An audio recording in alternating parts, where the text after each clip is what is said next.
चलो इधर ध्यान दो, अभी कोई फालतू का मस्ती नहीं करेगा, मैं अभी बोल रहा हूँ, इधर क्लियरली ध्यान दो अभी अच्छे से। देखो जीरो ऑर्डर रिएक्शन जो है ना, ये हम लोग ने ऑलरेडी पढ़ा है कि पावर में जीरो आता है ना। अब पावर में जीरो आने के बाद क्या हो जाता है, वो पूरा टर्म जो है 1 हो जाता है। तो हमने लिखा था कि रेट उस पर्टिकुलर टर्म पे इंडिपेंडेंट हो जाता है, रेट को कोई फर्क नहीं पड़ता। तो इसका जो डेफिनेशन है वो यही है कि what is zero order reaction, rate of reaction is independent of reactant concentration। ठीक है, अब सोचो एक और चीज कि अगर रेट इंडिपेंडेंट रहेगा रिएक्टेंट के कॉन्सेंट्रेशन पे, तो है ना जो रेट ऑफ रिएक्शन होगा ना, it remains constant throughout, yes और no, it remains constant throughout. मतलब आपके रेट के वैल्यू पे कोई फर्क ही नहीं आएगा, वो थ्रू आउट कॉन्स्टेंट रहेगा। इसको बोलते हैं जीरो ऑर्डर रिएक्शन। ठीक है, अब है ना हमारे को जैसे हमने इंटीग्रेटेड रेट लॉ किया था ना, वैसे हम लोग को इसका भी इंटीग्रेटेड रेट लॉ करना है। तो हम लोग स्टार्ट कर रहे हैं वहीं से, that is integrated rate law for zero order reaction. Okay, देखो जब भी क्वेश्चन में जीरो ऑर्डर लिख के आए ना, तो इसका इंटीग्रेटेड रेट लॉ अलग है। तो तुमको लगेगा हर जगह सेम होता है, नहीं होता है। फर्स्ट ऑर्डर का अलग था, जीरो ऑर्डर का फॉर्मूला अलग है। अभी इसको डिराइव करेंगे हम लोग। तो हम लोग यहां पे लिखेंगे consider a zero order reaction. Consider a zero order reaction. मान लो ये एक रिएक्शन हमने कंसीडर किया, ए गिव्स, ठीक है। इसका डिफरेंशियल रेट लॉ जैसे वो किया था वैसे ही कर रहा हूं मैं। The differential rate law, the differential rate law is given by, क्या आएगा differential rate law, rate is equal to minus D by D T of A is equal to K into A K power में zero आ जाएगा। इधर first order में मैंने कुछ भी नहीं लिखा था ना, ए रेस टू 1 था, अब ए रेस टू 0 हो गया। अब ये पूरा टर्म तो आपका 1 हो चुका है, तो फिर इसका मतलब rate is equal to minus D by D T of A is equal to क्या, ये आएगा। ठीक है, इसको हम लोग इक्वेशन 1 दे देते हैं,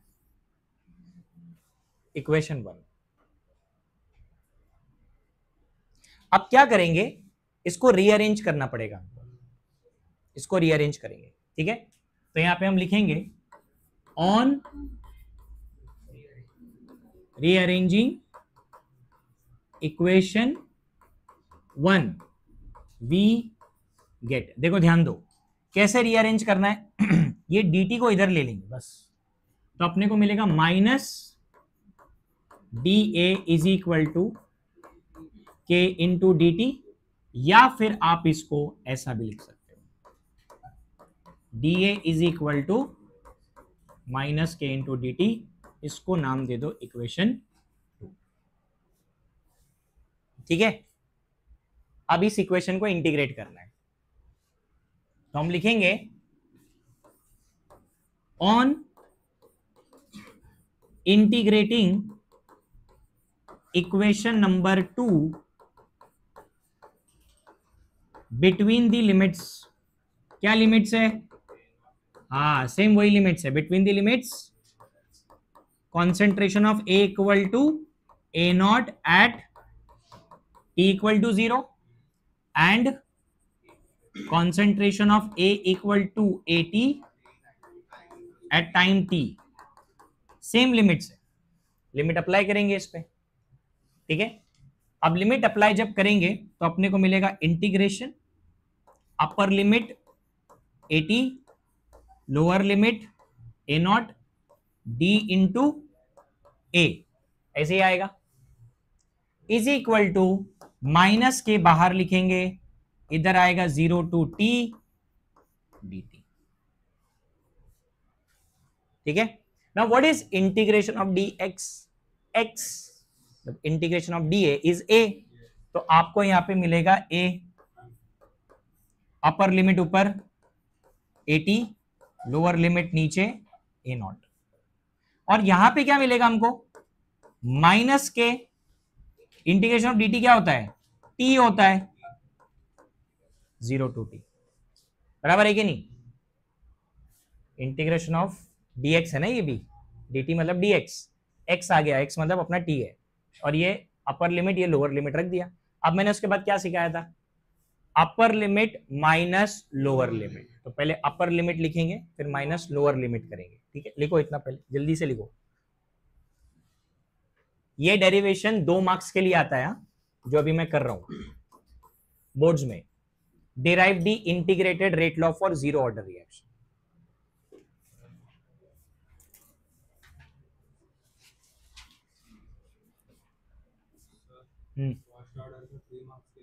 हाँ ये छोटा ही है, अभी 2 स्टेप में खत्म हो जाएगा। ये 2 मार्क्स के लिए आता है, फर्स्ट ऑर्डर का 3 मार्क्स के लिए आता है।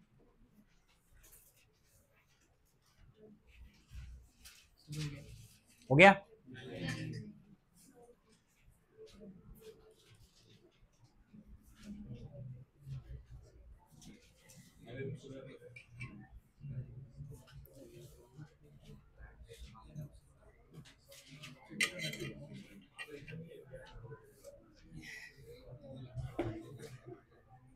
करूं चेंज,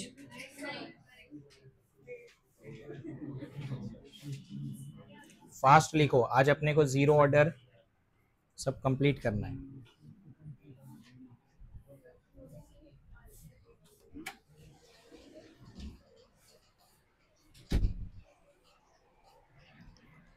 इनको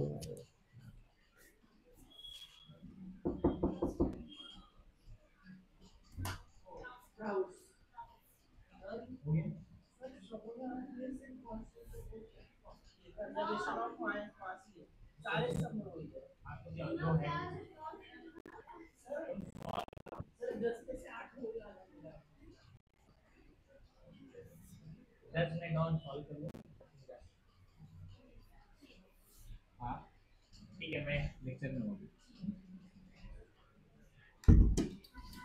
उनको 10 मिनट तक छोड़ देना, उनका हो जाएगा।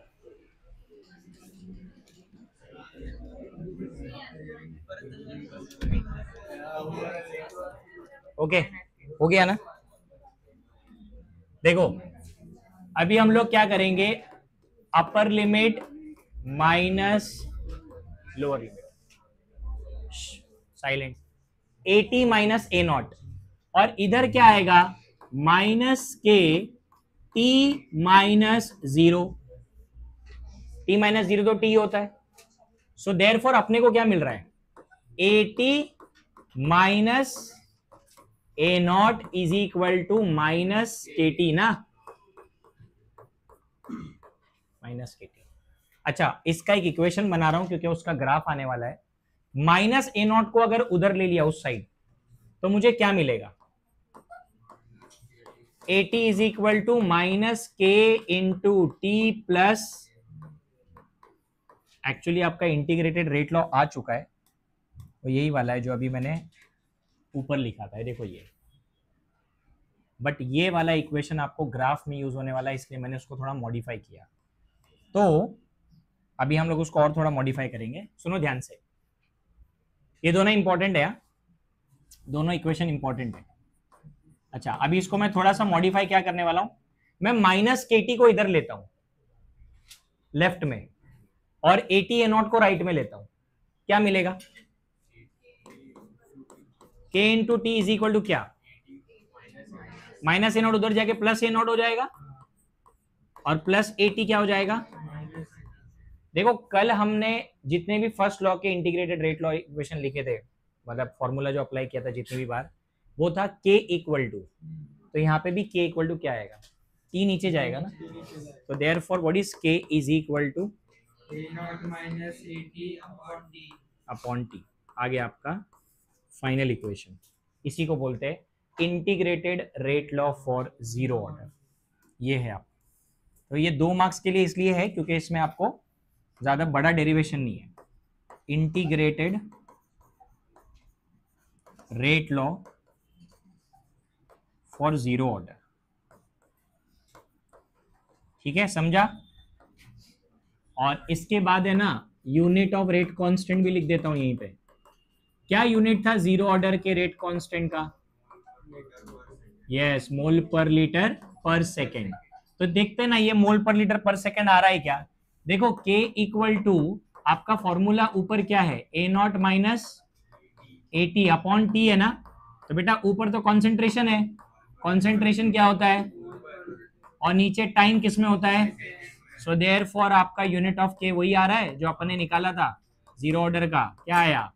मोल पर DM क्यूब पर सेकेंड, या फिर मोल पर लीटर पर सेकेंड, और एक बताया था मैंने मोलैरिटी पर सेकेंड। आ गया यूनिट, मतलब सही आया, ये अपना डेरिवेशन है। तो this is the integrated rate law for zero order. तो बहुत सिंपल फॉर्मूला है, इसमें कोई लॉग नहीं है, दिख रहा है ना, ये इनिशियल है, ये है at time T upon T। तो जब भी आपको जीरो ऑर्डर का रेट कांस्टेंट पूछेंगे, मतलब K, तो आप वो मत लगा देना 2.303 by T log to the base 10, वो फर्स्ट ऑर्डर का है। जीरो ऑर्डर का क्या है? A0 minus AT upon T, इतना ही है।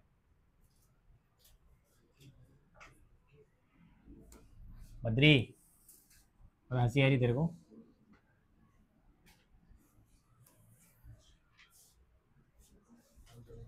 इधर कॉन्सेंट्रेट करो।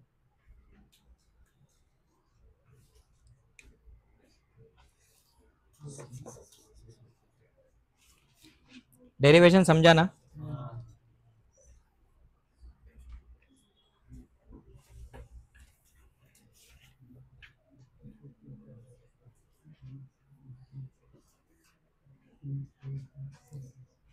एक चीज किसी ने नोटिस नहीं किया, ये same unit rate of reaction का भी है।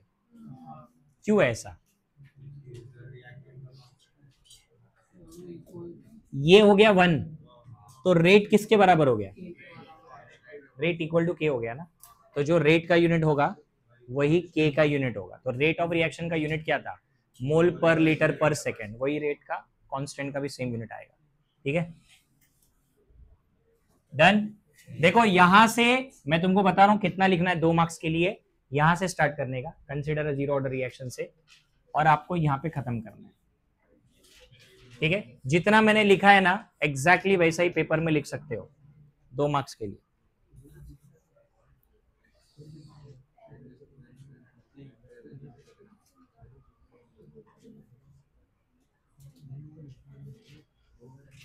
हो गया लिखा?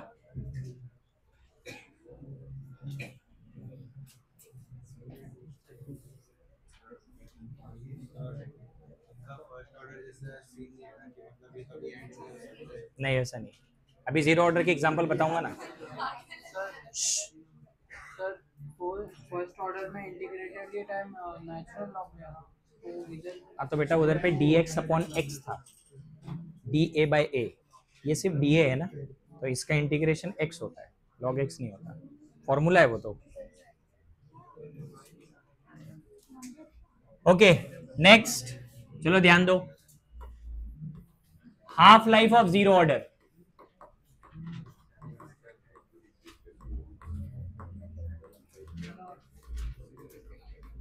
Half life of zero order, अभी डेफिनेशन में वापस नहीं लिखूंगा, कल ही मैंने लिखा था हाफ लाइफ का definition. It is the time required for the reactant concentration to become half of its initial value. Same definition है, बस इस बार हमको जीरो ऑर्डर के लिए करना है। तो जीरो ऑर्डर के लिए हम क्या करेंगे, हम लोग इंटीग्रेटेड रेट लॉ से स्टार्ट करेंगे। ठीक है, तो तो हम यहां पहले लिखेंगे the integrated rate law for zero order is. अब देखो कौन सा वाला लिख रहा हूं, ध्यान से सुनो इधर। ये जो है ना इधर, ये भी इंटीग्रेटेड रेट लॉ ही है, क्योंकि इसको मॉडिफाई करके बनाया ना मैंने। तो यही वाला लिखेंगे हम लोग, AT minus A not is equal to minus KT। तो हम यहां पे लिखेंगे AT minus A not is equal to minus K into T। अब जैसे मैंने कल तुमको बताया था कि हाफ लाइफ में हम क्या बोलते हैं, कॉन्सेंट्रेशन ऑफ ए को हम ए नॉट लेते हैं एट T इक्वल टू 0। ये तो फिक्स रहता है, इसका कोई टेंशन नहीं, इनिशियल तो वही रहेगा। बट AT जो होता है ना हमारा, उसको हम क्या लिखते हैं, हाँ, at T equal to T half, वही सेम लिखना है। AT को आपको A0/2 लिखना है। ओके, तो आपको जहां पे AT दिख रहा है वहां A0/2 लिख दो। इधर है ना AT, तो A0/2, तो अपन लिखेंगे substituting above values in equation 1 लिख दो, इसको इक्वेशन 1 दे, ठीक है। तो AT की जगह क्या लिखना पड़ेगा, A0/2 minus A0 is equal to minus K into T। LCM लेना पड़ेगा ना बेटा, क्या आएगा, A0/2 माइनस A0 का आंसर क्या आएगा, इधर आंसर क्या आएगा,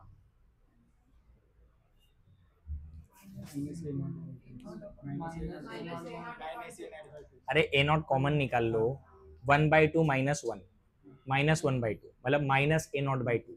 तो लेफ्ट हैंड साइड में क्या बचा, माइनस A0/2, और राइट में क्या बचा, minus K into T। Minus minus गया ना, ये वाला माइनस और ये वाला माइनस कैंसिल हो, ओके। अच्छा एक चीज तो भूल गया, इधर T हाफ लिखना था, T हाफ लिखो, T हाफ, अपने को T हाफ का फॉर्मूला चाहिए, तो अगर मुझे T हाफ चाहिए तो K जाएगा नीचे, सो देयरफॉर फॉर्मूला अपना आएगा T half is equal to A0 upon 2K। देखो फॉर्मूले में बहुत ह्यूज डिफरेंस है। फर्स्ट ऑर्डर का हाफ लाइफ है 0.693/K, और मैंने लिखवाया था कि half life of first order is independent of initial concentration. यहाँ पे हाँ, और डायरेक्टली रिलेशन है डायरेक्ट रिलेशन।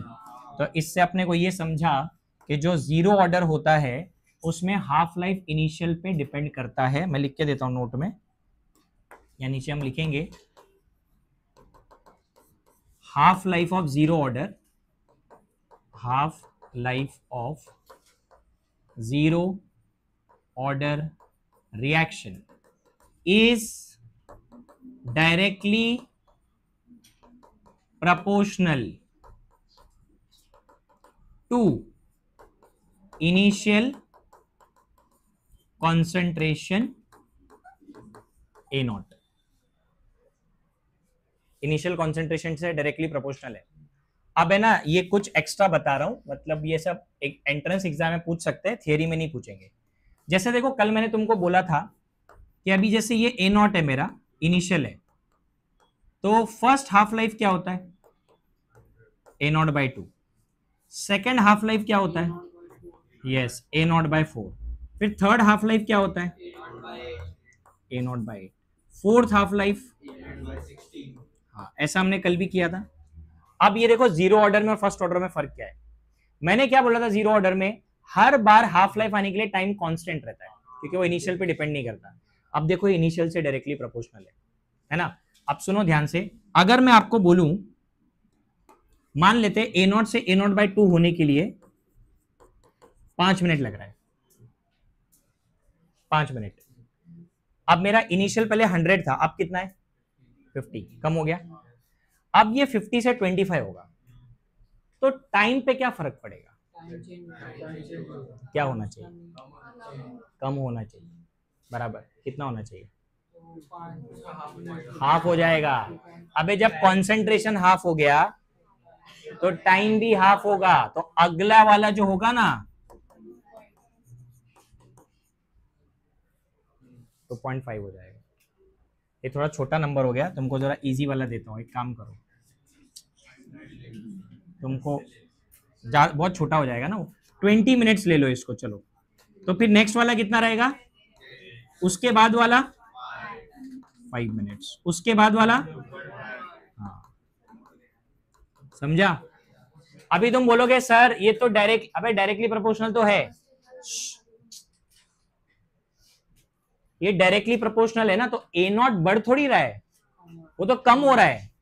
इधर 100 है, इधर 100/2 मतलब, तो इनिशियल तो आपका चेंज होते जा रहा है ना। पहले हाफ लाइफ में इनिशियल 100 था, सेकेंड हाफ लाइफ में तो आपका इनिशियल 50 है, तो आपका तो कॉन्सेंट्रेशन डिक्रीज हुआ है, तो टाइम भी डिक्रीज होएगा क्योंकि डायरेक्टली रिलेशन है। समझा कि नहीं समझा? तो इधर पैसा, अभी आपको अगर एग्जाम में क्वेश्चन आया ये बताओ ए नॉट से A0/4 होने के लिए कितना टाइम लगेगा, तो हम क्या करेंगे? इसको लगेगा 20, इसको लगेगा 10, तो कितना मिनट्स लगेगा टोटल? 30 मिनट्स लगेगा A0 से A0/4 पे पहुंचने के लिए। बट अगर हमारे को यही सेम क्वेश्चन पूछा कि A0 से A0/8 होने के लिए कितना टाइम लगेगा, तो हम क्या लिखेंगे? 20 + 10 + 5, तो कितना लगेगा? 35 मिनट। समझा कि नहीं? ये मैं तुमको कल भी सिखा रहा था फर्स्ट ऑर्डर में। तो फर्स्ट ऑर्डर में सारा जो टाइम इंटरवल है वो कांस्टेंट रहता है। क्या बकेट भर गया? क्या बकेट भर गया?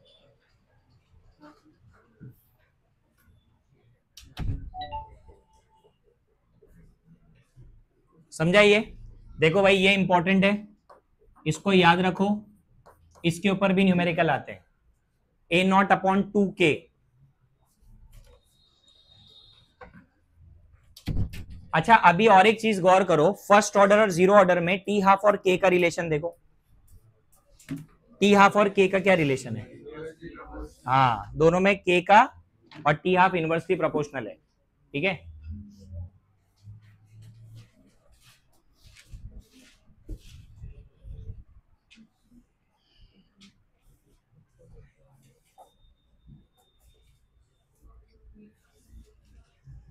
हो गया? लिखा सबने? अभी इसका एक ग्राफ है, एक ही ग्राफ है, which is 80 versus time. 80 versus time. मैंने तुमको बोला था ना एक इक्वेशन अभी ग्राफ के लिए मैंने हाईलाइट किया था, ये देखो ये वाला, इसी पे ग्राफ आने वाला, एक ही ग्राफ है, याद रखो इसको। 80 वर्सेस टी है ये, and again it is a straight line equation, y = mx + c, ये बनने वाला है अभी। तो ये ग्राफ हम लोग अभी ड्रॉ करेंगे। ये हो गया लिख के सबका? तो यहां पे हम लिखेंगे ग्राफिकल रिप्रेजेंटेशन।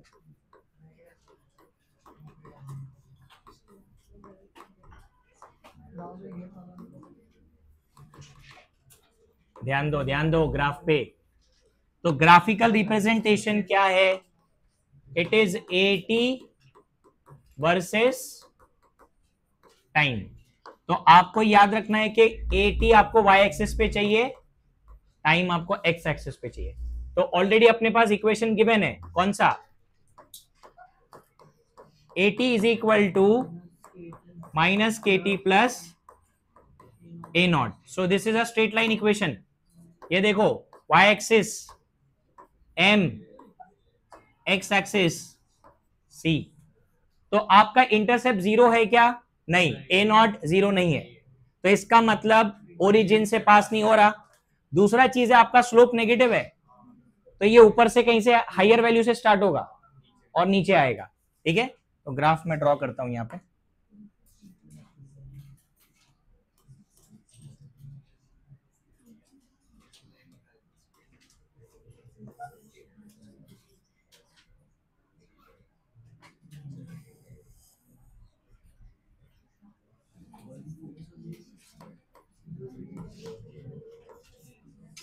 ओए बात मत करो, चुपचाप लिखो।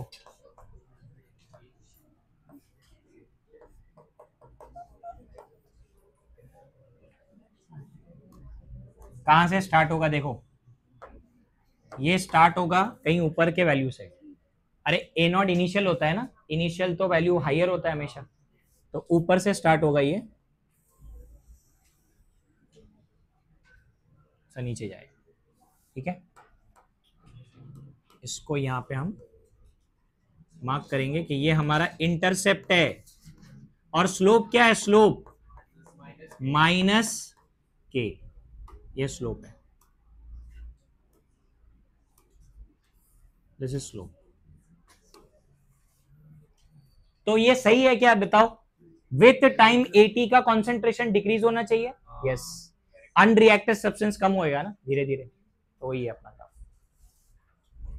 अच्छा, एक ग्राफ मैं बता रहा हूं जो बुक में नहीं है, वो है रेट वर्सेस टाइम का।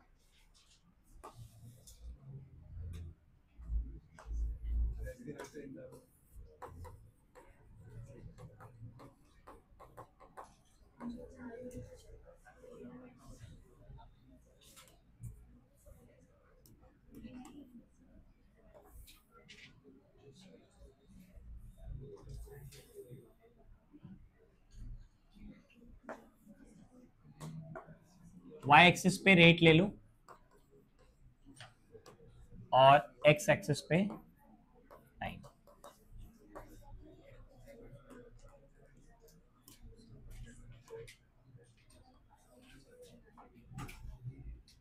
ऐसा जाएगा। क्या बोला था मैंने? Rate remains constant through out. Rate पे कोई फर्क नहीं पड़ेगा क्योंकि आपका जो रेट ऑफ रिएक्शन है वो इंडिपेंडेंट हो चुका है कॉन्सेंट्रेशन पे, तो with time rate does not change. तो ऐसा ग्राफ आएगा, रेट रिमेन्स कांस्टेंट। अरे दो खड़े रहने दो।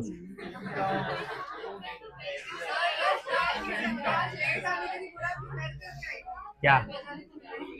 अच्छा बेल बज, अच्छा अभी यही तुम्हारे लाइफ का अचीवमेंट है कि हमको क्लास का बेल बजाने कब मिले। बस जिंदगी सफल हो गई।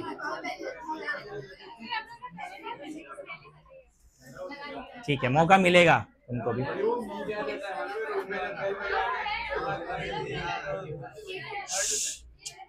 लिखो, जल्दी लिखो।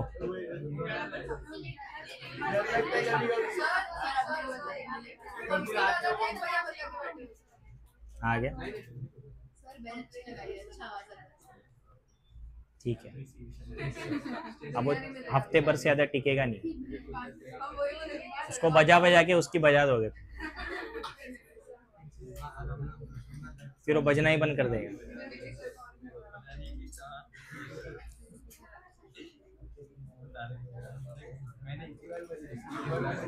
हो गया?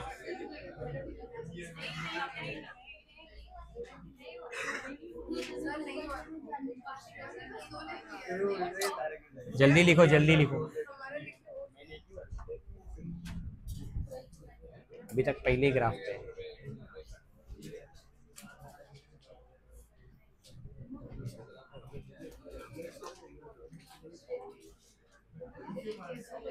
कल केमिस्ट्री का टेस्ट है। मैंने टॉपिक डाल दिया है, ये नहीं, फर्स्ट ऑर्डर तक ही बोला ना मैंने। फर्स्ट ऑर्डर का गैस फेज जो कल तक पढ़ाया है ना, उतना ही पढ़ के आओ जरा भाई। मार्क्स देख रहा हूं मैं, पिछले टेस्ट के देखा है मैंने, किसका मार्क्स अच्छा आया था। अभी इस मंथ के एंड में है ना मैट होगा, मंथली असेसमेंट में जितना भी पढ़ा है हमने पूरे मंथ में उसके ऊपर होएगा। हाँ, इलेक्ट्रोकेमिस्ट्री प्लस काइनेटिक्स मिला के और जो भी फिजिक्स का जितना हुआ है, मतलब जितना इस मंथ में हुआ वो पूरा एक साथ टेस्ट में आएगा। तो अभी तुम्हारे को जो डेली टेस्ट होता है ऑल्टरनेट में, वो टॉपिक वाइज है, अब पूरा चैप्टर वाइज आएगा मंथ के एंड में। हाँ, एमसीक्यू का भी और थियरी का भी, दोनों का।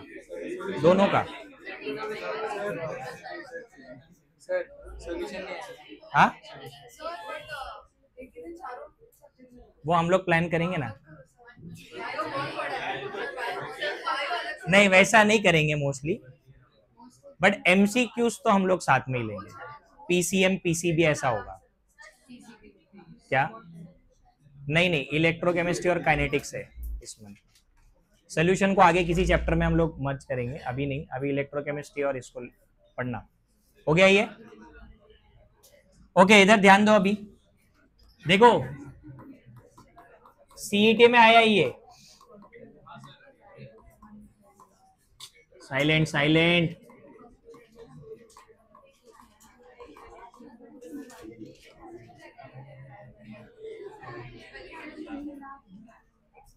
अभी सब लोग इधर ध्यान देंगे।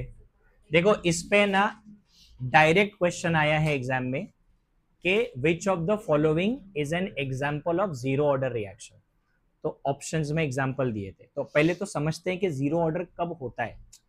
अभी जैसे फर्स्ट ऑर्डर में मैंने बोला nuclear reactions are first order, अब वैसे जीरो ऑर्डर में कौन सा है? तो अपने बुक में 2-3 एग्जांपल है, मैं उसको एक्सप्लेन करूंगा। सबसे पहला उन्होंने दिया है example decomposition of ammonia, decomposition of ammonia, that is NH3 on platinum metal, on platinum metal. Okay, अभी आवाज नहीं, मैं बार बार बोल रहा हूं। अभी एक्सप्लेनेशन के टाइम आपको कोई बात नहीं करेगा, इधर ध्यान दो। देखो अमोनिया का डिकम्पोजिशन अगर होगा ना, मैं इधर पे अमोनिया गैस ले रहा हूं, अगर इसको डिकम्पोज करेंगे ना तो हमको मिलेगा नाइट्रोजन गैस और उसके साथ मिलेगा हाइड्रोजन गैस। ये रिएक्शन है ना प्लैटिनम के मेटल के सरफेस पे हो रहा है ना। Platinum is a catalyst, platinum क्या है? कैटलिस्ट है। और टेम्परेचर इन्होंने दिया नहीं है, ठीक है, इसको हीट भी करना पड़ता है, हीटिंग लगती है यहाँ पे। तो ये जो अपना प्लैटिनम है इसका रोल कैटलिस्ट का है। अब ध्यान से सुनना मैं जो बता रहा हूं, यहां पे इसको जीरो ऑर्डर क्यों माना गया, पहले वो समझते हैं, जीरो ऑर्डर क्यों माना गया। ओके, अभी मेरे पास प्लैटिनम का एक सरफेस है, अभी प्लैटिनम एक्सपेंसिव मेटल है, बराबर है, तो हम लोग बहुत ज्यादा प्लैटिनम तो अंदर नहीं डालेंगे, स्मॉल अमाउंट में ही डालेंगे। तो मान लो एक अपन ने प्लैटिनम का पीस अंदर डाला, ठीक है। अब प्लैटिनम का जो मेटल का सरफेस है और ये जो आपका अमोनिया है तो गैस है, तो गैस क्या करती है, मेटल के सरफेस पे जाके एड्सॉर्ब होती है, एड्सॉर्प्शन होता है। अब यार ये मेटल का सरफेस बहुत बड़ा तो नहीं है, तो बहुत ज्यादा मॉलिक्यूल तो इसके कांटेक्ट में नहीं आएंगे, जबकि मैंने कंटेनर में बहुत सारा अमोनिया डाला है, बट मेरा मेटल का पीस बहुत छोटा है। तो जो जो अमोनिया के मॉलिक्यूल्स इसके कांटेक्ट में आने वाले हैं, किसके? प्लैटिनम के कांटेक्ट में, सिर्फ उनका ही डिकम्पोजिशन होगा, सिर्फ उनका ही, जो प्लैटिनम के कांटेक्ट में, मतलब प्लैटिनम के सरफेस पे। अभी तुम बोलोगे सर इसके ऊपर भी तो आएंगे ना, ऐसा इनका रिएक्शन नहीं होगा, क्योंकि ये लोग अमोनिया के ही कांटेक्ट में, प्लैटिनम के सरफेस के कांटेक्ट में नहीं है। तो अमोनिया के ऊपर अमोनिया है, बट जो नीचे वाला लेयर है सबसे पहला, वो प्लैटिनम के साथ डायरेक्टली कांटेक्ट में। अब प्लैटिनम का काम है ना रिएक्शन को इनिशिएट करना, आगे लेके जाना, रेट को बढ़ाना। अब बात ये कि यार तुम्हारे पास बल्क में अमोनिया है बहुत सारा, लेकिन only few molecules are in contact with platinum, और जो उसके कांटेक्ट में है उन्हीं का क्या होगा आगे? नाइट्रोजन और हाइड्रोजन बनेगा। तो पता ये चला कि जितना अमाउंट में हमने अमोनिया लिया था, बहुत लिया था हमने, लेकिन जो नाइट्रोजन और हाइड्रोजन में कन्वर्ट हुआ that is a very small amount, बहुत छोटा स्मॉल अमाउंट ही कन्वर्ट हुआ। मतलब मेजॉरिटी ऑफ द अमोनिया जो है वो डिकम्पोज नहीं हुआ। तो हमने ये माना कि ओवरऑल जो अमोनिया का कॉन्सेंट्रेशन है उस पर कोई खास फर्क नहीं पड़ा, क्योंकि स्मॉल अमाउंट ही तो प्रोडक्ट में कन्वर्ट हुआ, अब बाकी का वैसे ही पड़ा हुआ है। तो अब मुझे बताओ, वो स्मॉल अमाउंट सिर्फ कन्वर्ट हुआ है प्रोडक्ट में, तो मेजॉरिटी ऑफ द रिएक्टेंट क्या है? अनरिएक्टेड। तो रेट पे कोई खास फर्क पड़ा होगा क्या इसका? समझा अभी कुछ? तो रेट ऑलमोस्ट क्या था? कांस्टेंट ही था, बिकॉज जो अमाउंट अभी क्या होता है, रेट का ड्रास्टिकली कब चेंज होता है? जब कॉन्सेंट्रेशन भी ड्रास्टिकली चेंज होता है। अपन ने क्या पढ़ा? Rate is directly proportional to concentration of reactant. अब आपका अमोनिया अगर बहुत ज्यादा कंज्यूम हो रहा है तो रेट आपका डिक्रीज होता है, लेकिन आपका अमोनिया कितना कंज्यूम हो रहा है, बहुत स्मॉल अमाउंट, तो इतना स्मॉल अमाउंट प्रोडक्ट में कन्वर्ट हो रहा है, उस वजह से रेट पे कोई फर्क नहीं पड़ा। अब जब रेट पे कब कोई फर्क नहीं पड़ता तो तभी हम वो रिएक्शन को क्या बोलते हैं, जीरो ऑर्डर बोलते हैं ना, क्योंकि रेट पे कोई फर्क नहीं पड़ रहा, रेट वैसा ही चल रहा है। तो ये है जीरो ऑर्डर का एग्जांपल, इसको मार्क भी करो क्योंकि इंपॉर्टेंट है, आप लोग को इसके ऊपर गिव रीजन भी पूछ सकते हैं। देखो यहां पे लिखा है, यहां पे ये पैराग्राफ है पेज नंबर 130 पे, ये वाला paragraph, metal surface gets completely covered by a layer of ammonia. Number of ammonia molecule attached on platinum is very small compared to the total ammonia. A large number of ammonia molecule tends to remain in gas which do not react. The molecule present on the metal surface only react. The rate of reaction is thus independent of the total concentration and remains constant. समझा ना, मैंने diagrammatically बताया तुमको इसके लिए कि भाई देखो जो लोग प्लैटिनम के कांटेक्ट में आएंगे उनका ही डिकम्पोजिशन होगा, और जो प्लैटिनम के कांटेक्ट में आ रहे हैं उनका अमाउंट बहुत कम है, स्मॉल अमाउंट ही प्रोडक्ट में कन्वर्ट हो रहा है। तो most of the ammonia remains in gas phase unreacted, they do not react. समझा, इसीलिए बोला गया rate is independent of ammonia. तो रेट अमोनिया के कॉन्सेंट्रेशन पे डिपेंड नहीं कर रहा है। ये हो गया एक एग्जांपल। एक और दिया है अपने बुक में शायद, हाँ नाइट्रस ऑक्साइड का दिया है सेकंड वाला, डीकॉम्पोजिशन ऑफ, हाँ प्लैटिनम है वहां पे भी, decomposition of nitrous oxide. What is nitrous oxide? N2O। तो अपने को वहां पे लिखा है 2N2O, 2N2O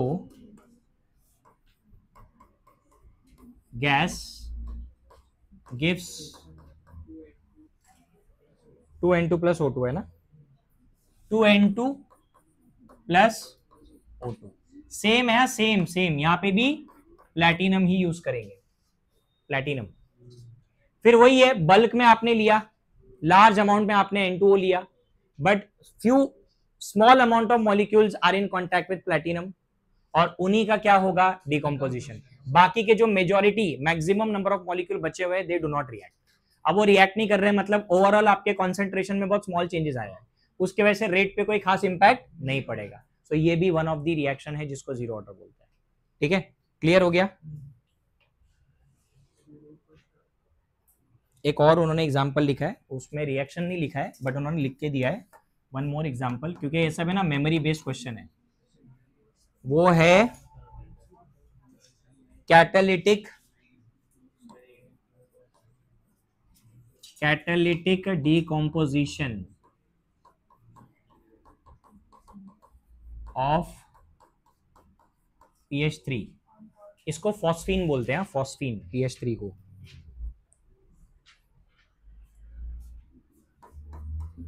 फॉस्फीन गैस है ये भी, एट कौन सा मेटल है इधर कैटलिस्ट में, हाँ टंगस्टन है।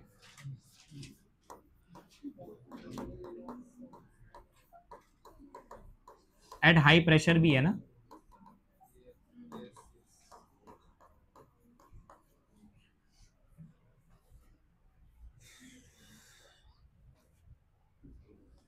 चलो जल्दी लिखो।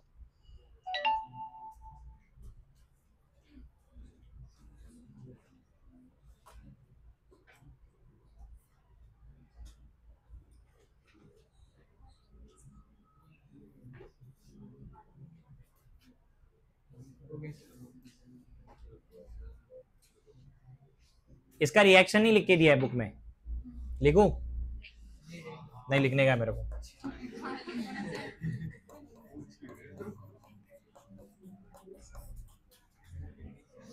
फॉस्फीन इज अ गैस जो टंगस्टन के प्रेजेंट, टंगस्टन क्या होता है, टंगस्टन का सिंबल W है, टंगस्टन के प्रेजेंस में, और यहां पे आपको हाई टेम्परेचर भी चाहिए और उसके साथ साथ हाई प्रेशर भी चाहिए। तो ये ना ये डिकम्पोज होता है इनटू P4 प्लस 4 3 12 है ना, ये 6H2 गैस। ये देखो फॉस्फोरस बनता है इससे। अच्छा, phosphorus is not P, it is P4। Phosphorus is tetra atomic, P इसका सिंबल है। जैसे मैंने शायद 11th में बताया था sulphur is octa atomic, S8। हाँ, वैसे फॉस्फोरस टेट्रा एटॉमिक होता है, P4 को फॉस्फोरस बोलते हैं। ये फॉस्फोरस है। फॉस्फीन गैस जो होता है ना, it is a highly toxic gas, poisonous होता है। इसका डिकम्पोजिशन करने से फॉस्फोरस और हाइड्रोजन गैस मिलता है। ये भी जीरो ऑर्डर का ही एग्जाम्पल है, ठीक है, जीरो ऑर्डर होता है। अभी है ना, सुनो, ये सब पे आपको क्या आएगा, आपको कोई ज्यादा एक्सप्लेनेशन नहीं आएगा। आपको जब ये एमसीक्यू में आएगा ना, तो आपको यही पूछेंगे कि which of the following is the correct statement, या which of the following is an example of zero order. तीनों याद रख लो। पहला क्या है, decomposition of ammonia on platinum. दूसरा कौन सा है, decomposition of nitrous oxide on platinum. And तीसरा है decomposition of phosphine in presence of tungsten. वही कैटालिटिक, कैटलिस्ट है ना, हर जगह कैटलिस्ट लग रहा है। ठीक है, क्लियर हो गया इतना? जीरो ऑर्डर समझ में आ गया सबको?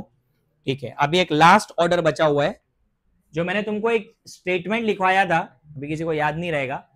जब हम मॉलिक्यूलरिटी और ऑर्डर पढ़ रहे थे, तो मैंने आपको बताया था every unimolecular reaction is first order, every bimolecular is second order, but the converse is not true. याद है, एक स्टेटमेंट था, उसका प्रूफ है अभी अपने पास। कॉन्वर्स का मतलब ये था कि हर फर्स्ट ऑर्डर रिएक्शन यूनिमोलिकुलर हो, ये जरूरी नहीं होता। तो उसका एग्जाम्पल हम लोग अभी करने वाले हैं। बोर्ड्स का बहुत फेवरेट क्वेश्चन है ये, हाँ बहुत फेवरेट है उनका। ये पूछते हैं वो लोग स्यूडो फर्स्ट ऑर्डर रिएक्शन, और क्वेश्चन भी मैं बता दूं क्या आता है, explain pseudo first order reaction with example, यही क्वेश्चन है। और एग्जाम्पल अपने पास दो है, मैं एक बताऊंगा, दूसरा तुम खुद से भी लिख सकते हो। ओके, तो अगला जो टॉपिक है उसका नाम है pseudo first order reaction. Pseudo means false.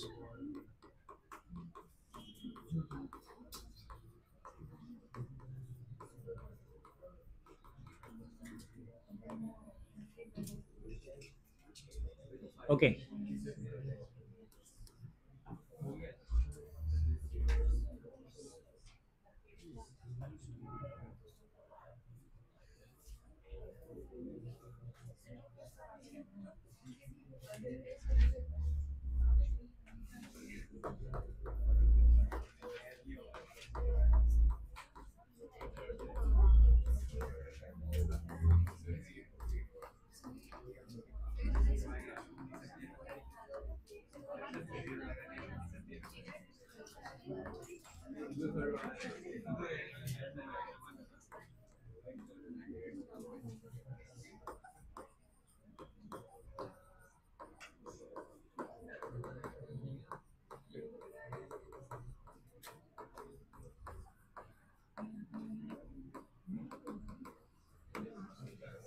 देखो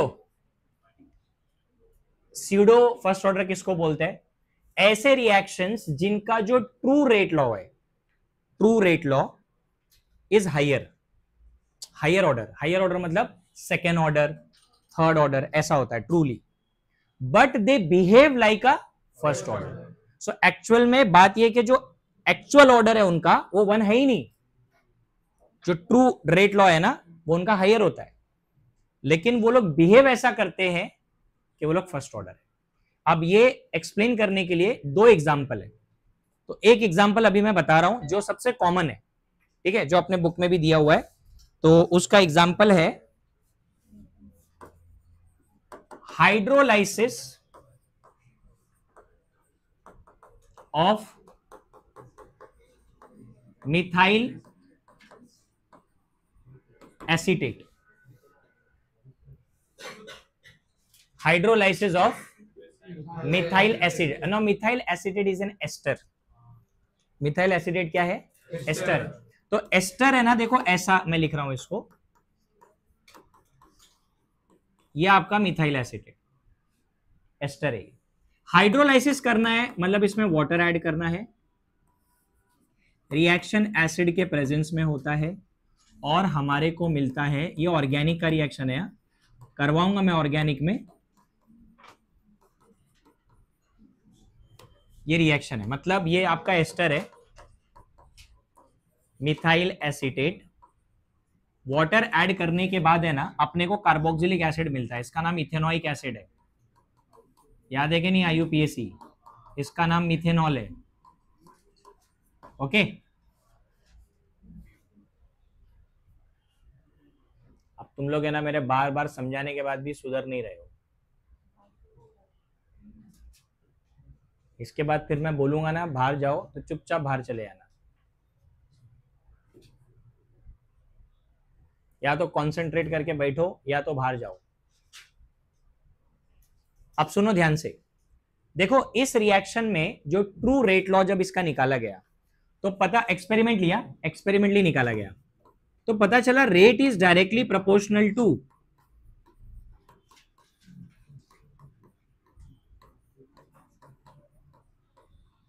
ये इक्वेशन से क्या समझ रहा है कि रेट एस्टर और वाटर दोनों पे डिपेंड कर रहा है, और ये हमने थियोरेटिकली नहीं एक्सपेरिमेंटली चेक किया है। अब इसके बाद क्या हुआ, यहां पे प्रोपोर्शनलिटी का साइन हटा दिया तो क्या आया भाई, रेट लॉ, ये आ गया आपका रेट लॉ एक्सप्रेशन। अब मुझे बताओ what is the order of this reaction, what is the order, हाँ सेकेंड ऑर्डर, ये एक्सपेरिमेंटली निकाला है, ये कोई भी थियोरेटिकल नहीं है, ये है ट्रू रेट लॉ, और ट्रू बोला मतलब ये थियोरेटिकल नहीं है, ये एक्सपेरिमेंटल वैल्यूज है। अब इस हिसाब से जो ऑर्डर ऑफ रिएक्शन आ रहा है that is equal to second order, मतलब ओरिजिनली ये फर्स्ट ऑर्डर नहीं है, नहीं है ना।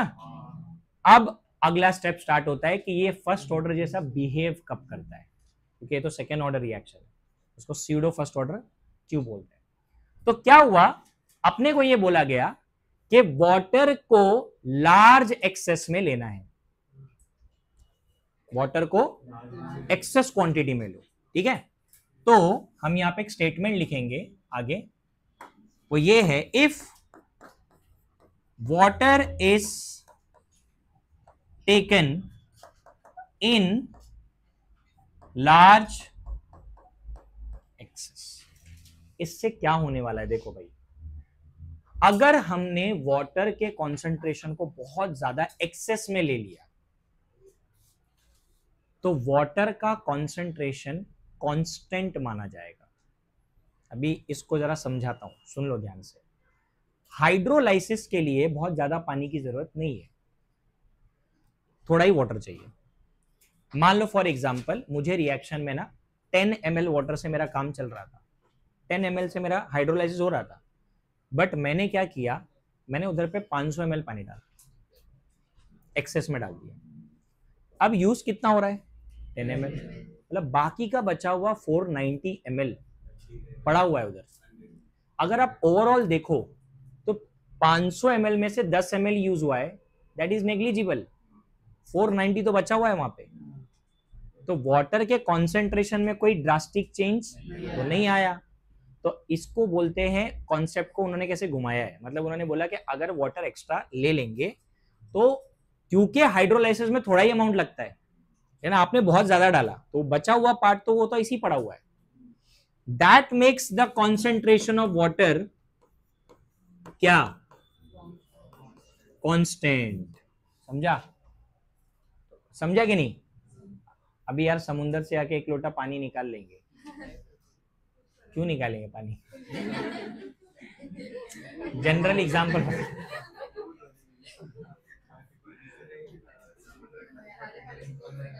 लोटा में पानी निकाल रहा है। अच्छा सुनो इधर, पानी अगर निकाल लिया तो कोई फर्क नहीं पड़ेगा ना भाई, large excess and you are using just a lota, वही है।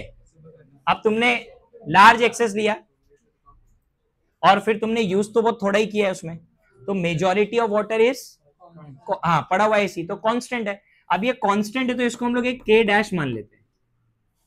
अब आपका रेट इक्वेशन चेंज होगा, अबे चेंज होएगा, अब ये कांस्टेंट हो चुका है ना। तो अब आपका रेट लॉ क्या आएगा, so therefore rate is equal to K into K dash. ऐसे ही कुछ आएगा। अच्छा, दो कांस्टेंट का मल्टीप्लीकेशन, हाँ तो उसको हम लोग k डबल डैश ले लेते हैं।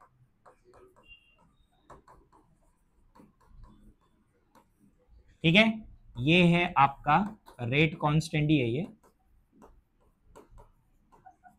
ठीक है, और मुझे बताओ अब क्या ऑर्डर है, व्हाट इज द ऑर्डर? हो गया फर्स्ट ऑर्डर, हुआ कि नहीं? अब ये रिएक्शन फर्स्ट ऑर्डर का है, क्योंकि अब ये सिर्फ किस पे डिपेंड कर रहा है? सिर्फ एस्टर के कॉन्सेंट्रेशन पे, क्योंकि पानी का कॉन्सेंट्रेशन एक्सेस लेके कांस्टेंट कर दिया हमने, समझा?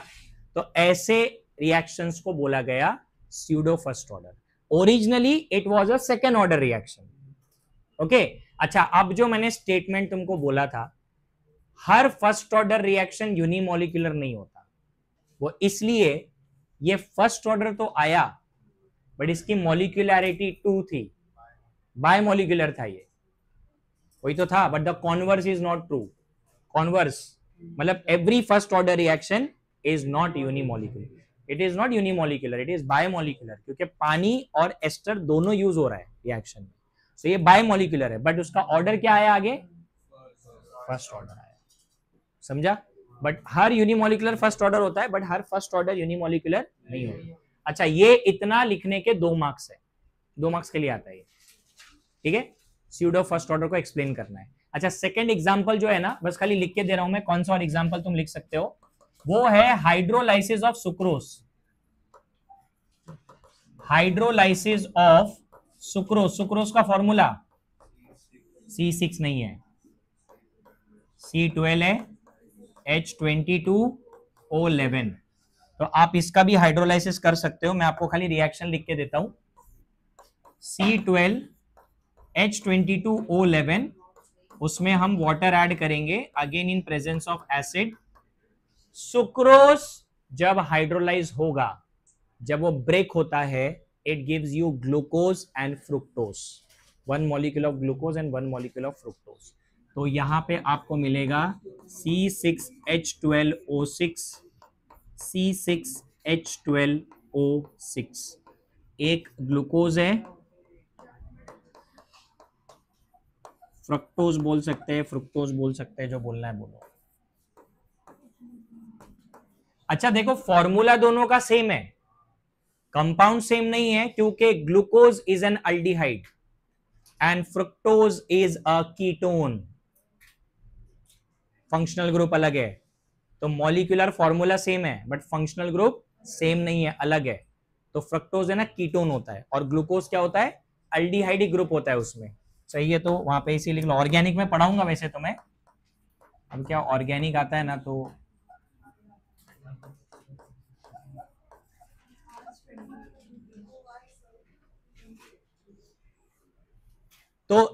सुनो, अगर तुमको एग्जाम में ऐसा लिख के दिया कि एक्सप्लेन विथ एग्जाम्पल, तो तुम कोई भी एग्जाम्पल करो, कोई प्रॉब्लम नहीं है। बट 1-2 बार मैंने ऐसा देखा है पेपर में कि उन्होंने स्पेसिफिकली लिखा कि भाई हाइड्रोलाइसिस ऑफ मिथाइल एसीटेट से बताओ, ऐसा स्पेसिफिकली लिख के आया था, तो फिर तो तुमको यही लिखना पड़ेगा। और अगर लिख दिया कि हाइड्रोलाइसिस ऑफ सुक्रोज से एक्सप्लेन करो, तो क्या करो, सिर्फ जहां पे मैंने एस्टर और वाटर लिखा है ना, वहां पे तुम क्या लिखोगे? सुक्रोज एंड वाटर, और ये सब स्टेटमेंट सेम रहेगा, और एंड में फिर यहां क्या बचेगा? सुक्रोज बचेगा, बस। तो उसको तुम कॉपी पेस्ट कर सकते हो, खाली मॉलिक्यूल चेंज कर देना, जहां पे एस्टर लिखा है वहां पे सुक्रोज, और जहां पे वाटर लिखा है वहां पे तो वाटर ही आएगा, क्योंकि हाइड्रोलाइसिस हो रहा है। फॉर्मूलेस फर्स्ट ऑर्डर, 0 ऑर्डर के पढ़े, उसके ऊपर एमसीक्यूज है। अब ये ऑलमोस्ट मतलब सारे एमसीक्यूज उसी के ऊपर, ठीक है? देखो ये पहला क्वेश्चन है, कल हमने ऐसा क्वेश्चन सॉल्व किया है। चलो चलो जल्दी जल्दी, सब लोग सीरियसली आंसर देंगे और सॉल्व करेंगे, यार टाइम पास कोई नहीं करेगा। देखो पहला क्वेश्चन में क्या लिखा हुआ है,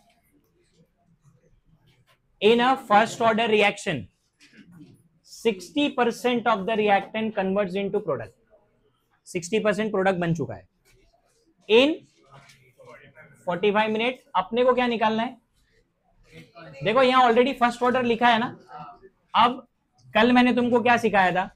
परसेंटेज आया तो ए नॉट और एटी आप निकाल सकते हो। तो ए नॉट कितना रहेगा इधर? 100 रहेगा, बराबर 80 कितना रहेगा, 40 रहेगा बेटा। अरे 60% तो प्रोडक्ट बन चुका है तो बचा है 40। अच्छा टी कितना है, 45 मिनट्स है। अपने को रेट कांस्टेंट मतलब के निकालना है। अच्छा सुनो, सारे आंसर्स पर मिनट में है तो आपको यूनिट चेंज नहीं करना। फॉर्मूला क्या है, K is equal to log to the base 10। A not कितना है, ए नॉट 100, ठीक है।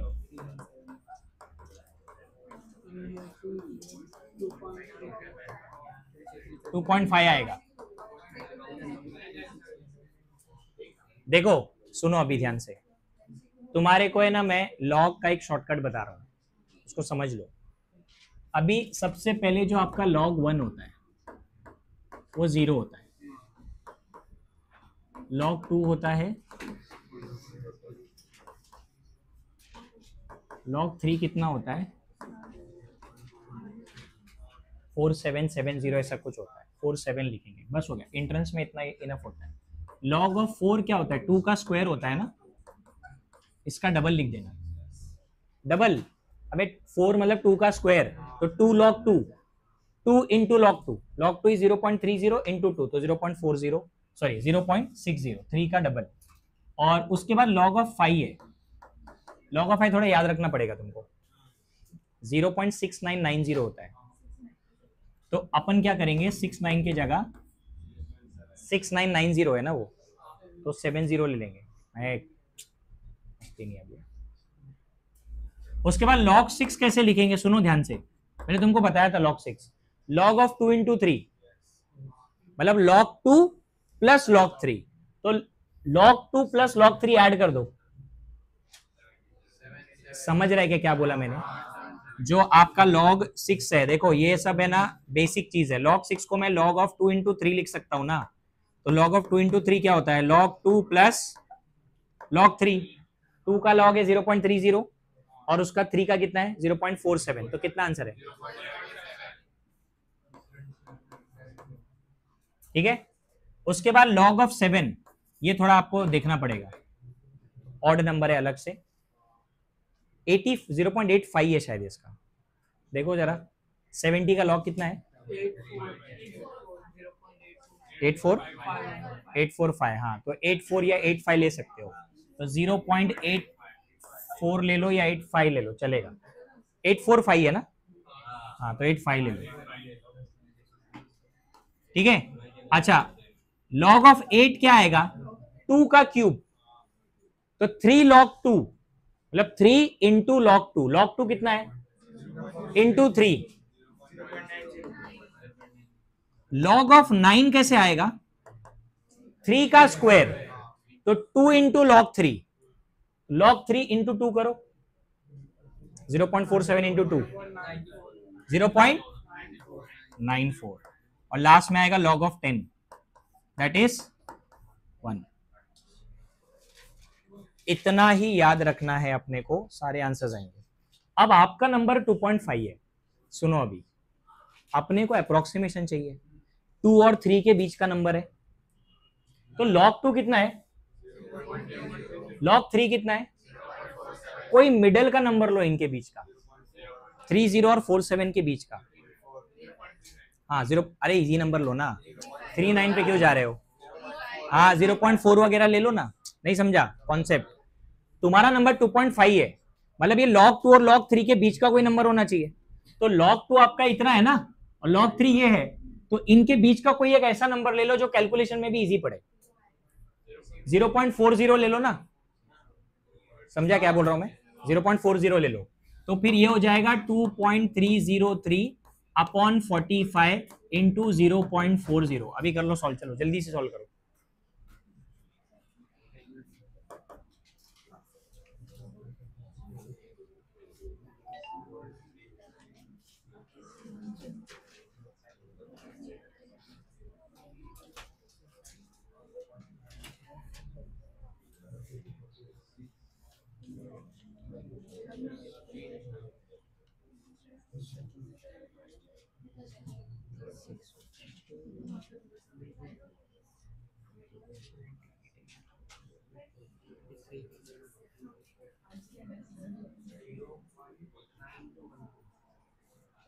क्या?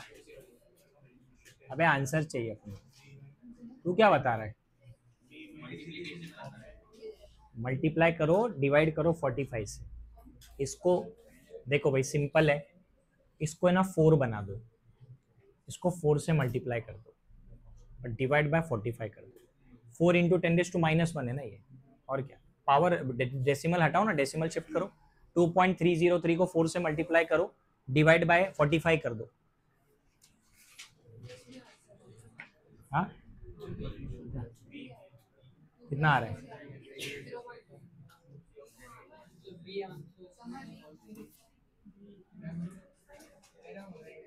ये आंसर है 0.0204। देखो, तुमको कभी भी एग्जाम में एग्जैक्ट आंसर नहीं निकालना है, ये मैं पहले भी बहुत बार रिपीट कर चुका हूं। अप्रोक्सीमेट वैल्यूज के थ्रू जाना है, जो क्लोजर आंसर होगा उसको मार्क करना है। आंसर में बहुत डिफरेंस है। ये 102 है, नेक्स्ट नंबर आपका डायरेक्ट 204 है, 306 है, 408 है, तो नंबर में काफी डिफरेंस है। तो आपको समझ में आ जाएगा कि 0.02 के 0.0 के बाद क्या आ रहा है। आपको 2 मिल रहा है, यहां पे 1 है, यहां पे 3 है, यहां पे 4 है। तो आप जब 0.0 के बाद जब पहला डिजिट निकालोगे ना, तभी आंसर मालूम पड़ जाएगा। अगर वो 2 से स्टार्ट हो रहा है, मतलब ऑप्शन बी है। पूरा सॉल्व भी नहीं करना है, बट उसके लिए फॉर्मूला सही लगाना जरूरी है। गलत फॉर्मूला लगा के अप्रोक्सीमेशन लगाएंगे तो फिर कहां से आंसर आएगा। तो इसका आंसर 0.0204 है। ये लॉग है ना, ये इनफ है। अगर इतना तुमने कर लिया याद, सब थोड़ी याद करना है। 7 का याद करना है, क्योंकि 7 ऑड नंबर एकदम से, उसका रिलेशन किसी के साथ नहीं है। तो 7 याद कर लो और 5 याद कर लो, बस। बाकी है ना तुम्हारे को ये सब जो है एक दूसरे के रिलेशन में आ जाएंगे आंसर। 7 और 5 याद कर लो। 5 का लॉग कितना है 0.70 और 7 का कितना है 0.85। चलो नेक्स्ट क्वेश्चन सॉल्व करते हैं अब।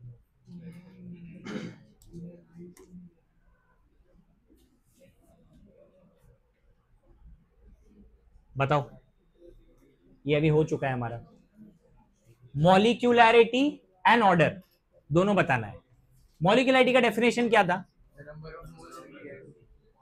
नंबर ऑफ मोल्स नहीं था, क्या था? दर्शील, क्या कर रहा है? इधर ध्यान दे। तू कल से ना यहाँ कुर्सी पे बैठेगा, अब तेरी सजा है, यहीं बैठेगा तू।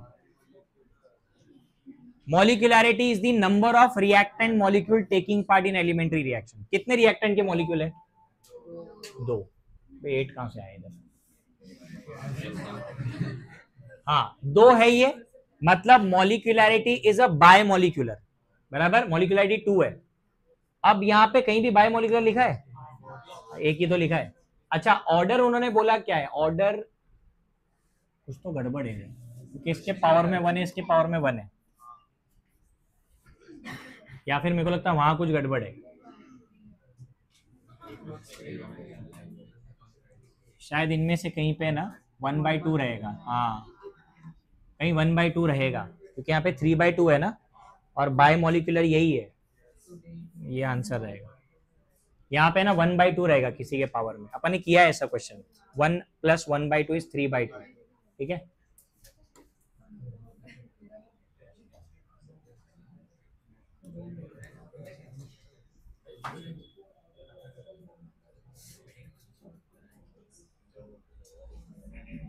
हाँ ये देखो अभी हमने किया है। 0 ऑर्डर पे क्वेश्चन है। A 0 order reaction has half life time of 0.2 minute. मतलब ये जो वैल्यू दिया है किसका है? T हाफ 0 ऑर्डर का, T हाफ 0 ऑर्डर का। If initial concentration is 0.2, find the rate constant. What is the half life का formula for 0 order? T half is equal to A0/2K। अपने को रेट कांस्टेंट चाहिए, तो K ऊपर जाएगा, so K is equal to A0/2 into T half. What is A0 का value? 0.2/2 into T half भी कितना है? 0.2, ये कैंसिल हो गया, 1/2, 1/2 कितना होगा 0.5 आंसर होगा, है कहीं ऑप्शन बी। देखो ये आपका जीरो ऑर्डर का हाफ लाइफ का फॉर्मूला है, ठीक है, टी हाफ अभी डिराइव किया ना हमने, a0/2k, क्लियर हो गया, इजी क्वेश्चन एकदम।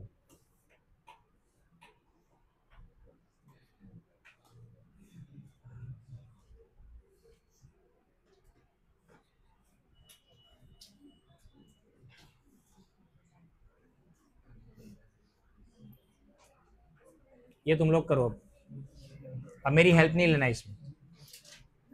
First order reaction takes 40 minutes for 20% decomposition, 20% decompose होने के लिए 40 मिनट्स लग रहा है। अब A0 80 तुम मुझे बताओ क्या आएगा और K का वैल्यू निकालो।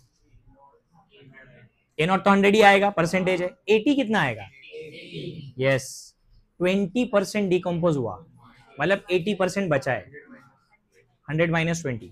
चलो अभी सॉल्व करो, K का जल्दी फॉर्मूला लगाओ, K equal to 2.303/T log to the base 10 A0/80। और है ना देखो इधर पे सारे ऑप्शंस मिनट में है, तो तुम ये 40 मिनट्स को सेकंड्स में कन्वर्ट मत करो, 40 मिनट्स को 40 मिनट्स ही रखो।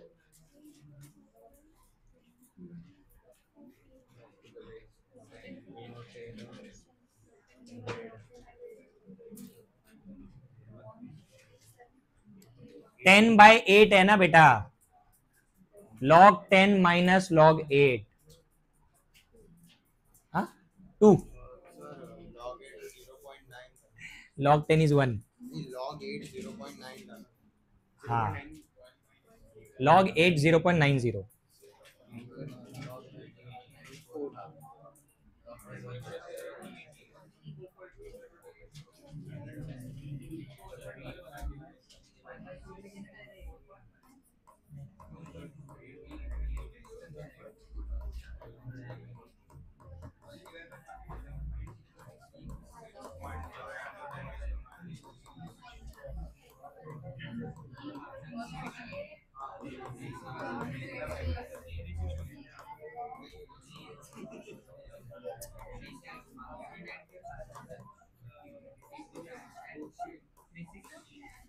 देखो भाई अभी तुम्हें ना इसको अगर तुम डिवाइड कर दोगे तो फिर वो फ्रैक्शन आएगा, फिर प्रॉब्लम हो जाएगा।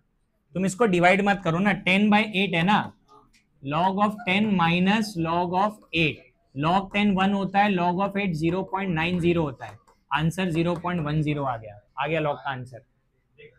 तो इट इज 2.303/40 इंटू 0.1, 0.1 मतलब कितना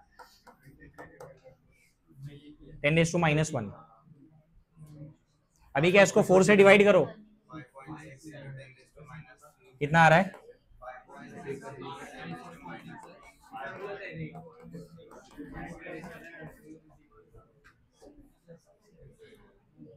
ये डेसिमल इसका 0 यहां से हटाओ, इसको ऊपर ले लो, ये -2 हो जाएगा।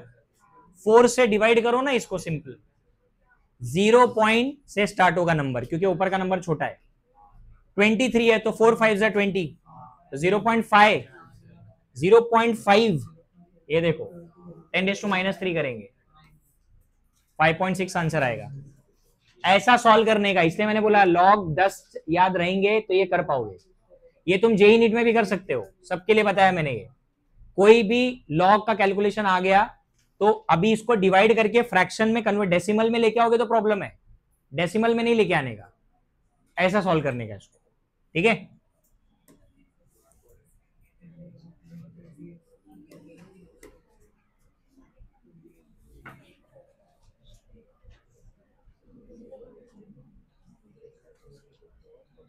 करो सॉल्व इसको,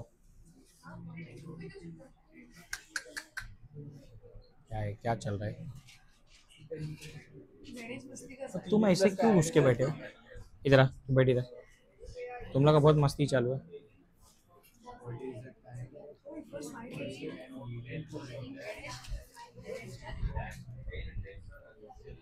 सॉल्व करो, उसने भी मस्ती किया, उसको नहीं मारा, बस पीछे वाले भी कर रहे हैं। अरे करो ना सॉल्व, क्या देख रहे हो, What is the time needed to reduce the initial concentration to 10%? T निकालना है. Initial 100 है, reduce to 10% मतलब क्या? 90 बचा या 90 चला गया? हाँ, तो बचा 10%. इट इज 100/10 और हाफ लाइफ आपको 10 मिनट्स दिया है.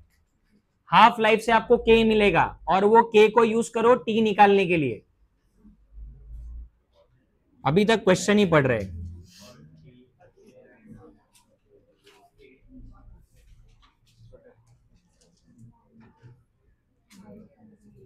बुक नहीं लाया ना आज भी?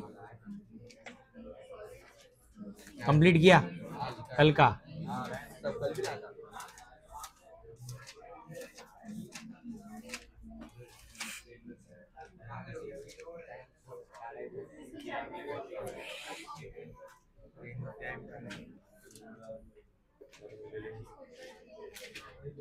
तूने कौन सा बुक लाया? तो तेरे को पता नहीं चला आज? तेरे को कल मालूम नहीं पड़ा कि अभी मेरा बुक खत्म होने वाला है?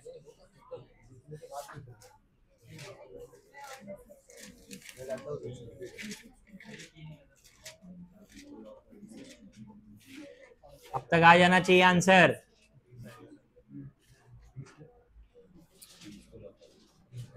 देखो सारे आंसर्स मिनट्स में है, यूनिट को चेंज मत करो.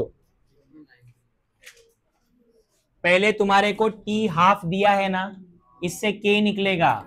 के equal to 0.693 upon T half. So it is 0.693 upon 10. 10 है ना इधर? हाँ, 0.0 हो जाएगा वो.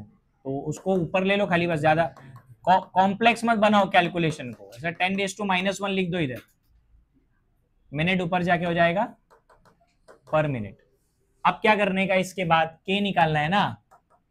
2.3 सॉरी के नहीं, टी निकालना है. हाँ, टी निकालना है. T is equal to 2.303 by K. K कितना आया? Into 10⁻⁻1 log to the base 10. क्योंकि परसेंटेज में दिया तो a नॉट 100 रहेगा, at कितना रहेगा? 10. तो 10 बचा इधर, log 10 1 होता है. बस अभी सॉल्व हो जाएगा. ये 10⁻⁻1 ऊपर ले लिया मैंने. 10 upon 0.693 into log of 10. Log of 10 is equal to 1. इसको सॉल्व कर लो, आएगा आंसर.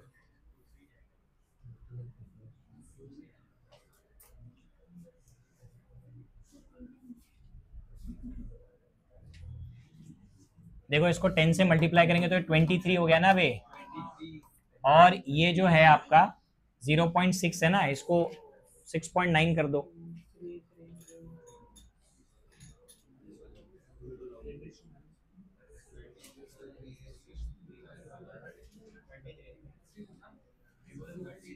इसको 6.93 कर दो. ये अप्रोक्सीमेटली 7 है. अप्रोक्सीमेटली 7 है. ऊपर 23 है. 7 3 21. ये आएगा क्योंकि ये ऊपर जाएगा ना 10⁻⁻1. 7 3 21 होता है, फिर 3 बचेगा मतलब 30 बचेगा. बराबर है कि नहीं? तो फिर ये माइनस ऊपर जाएगा ना, 10⁻⁻1 ऊपर जाके 10⁻1 हो जाएगा. Closer answer is 33 minutes.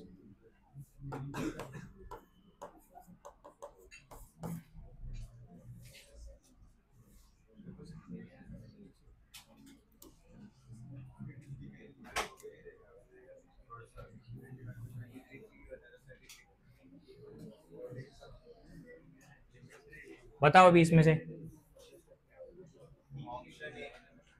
Elementary reaction कौन सा है? मैंने सारे रिएक्शंस लिखे थे पढ़ाने के टाइम. ये एलिमेंट्री है, सब तुम्हारे नोट्स में लिखा है. ये वाला जो था ये 2 स्टेप में होता है. ये वाला भी 2 स्टेप में होता है. ये NOCl है, ये भी 2 स्टेप में होता है. ये सब अपने बुक में दिया है 2-2 स्टेप में. ये वाला सिंगल स्टेप है. This is elementary reaction which takes place in single step only. बाकी के सब मल्टी स्टेप रिएक्शन है. एक से ज्यादा स्टेप लगता है इनको.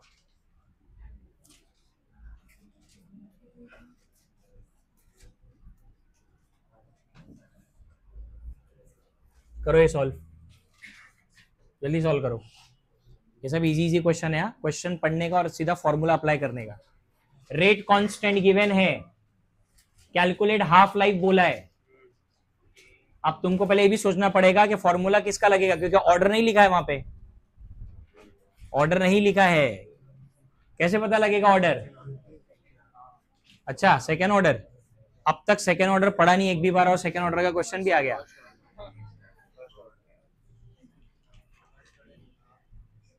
अरे रेट कांस्टेंट का यूनिट देखो, इट इज पर मिनट। अगर वो SI होता तो क्या लिखते? पर सेकेंड। तो जब K का यूनिट पर सेकेंड होता है दैट इज फर्स्ट ऑर्डर, इसलिए तुमको सिखाया था यूनिट ऑफ रेट कांस्टेंट। क्योंकि कुछ क्वेश्चंस में ऑर्डर नहीं लिख के देते, कुछ क्वेश्चंस में ऑर्डर नहीं लिख के देते, तो वो यूनिट से पहचानना होता है ऑर्डर क्या है। पर मिनट मतलब ये फर्स्ट ऑर्डर रिएक्शन है। तो what is the half life of first order? Formula लगाओ, कल तुम्हारा टेस्ट है, ऐसे ही क्वेश्चन आने वाले हैं। Half life of first order का फॉर्मूला क्या है? 0.693 बाई के, और के तुमको गिवन है वहां पे।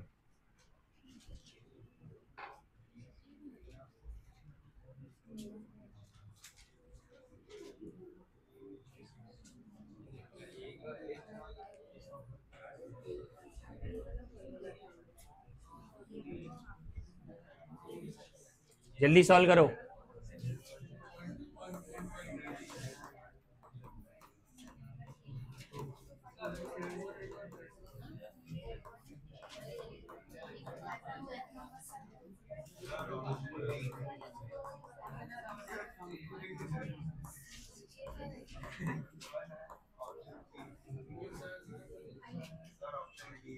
कितना आ रहा है?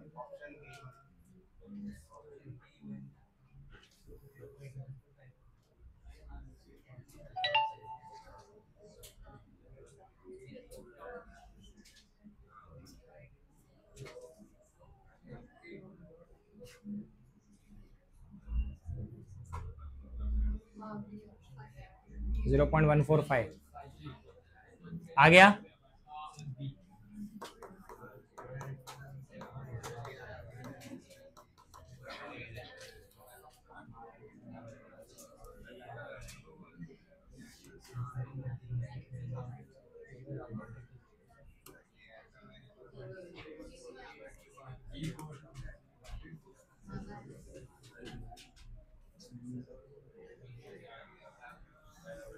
करो इसको सॉल्व, ये तो बहुत इजी है। A नॉट बाई टी का वैल्यू ही दे दिया इधर सीधा।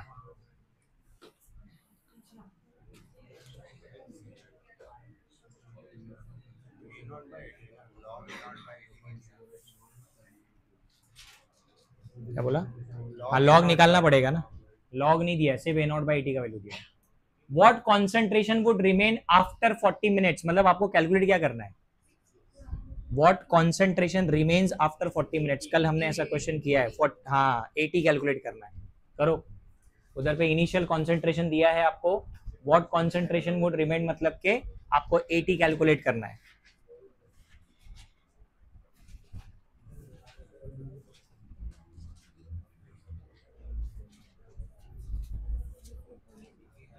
तो मैंने कल तुमको क्या सिखाया था?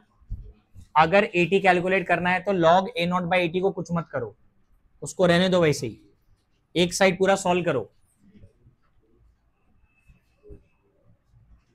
और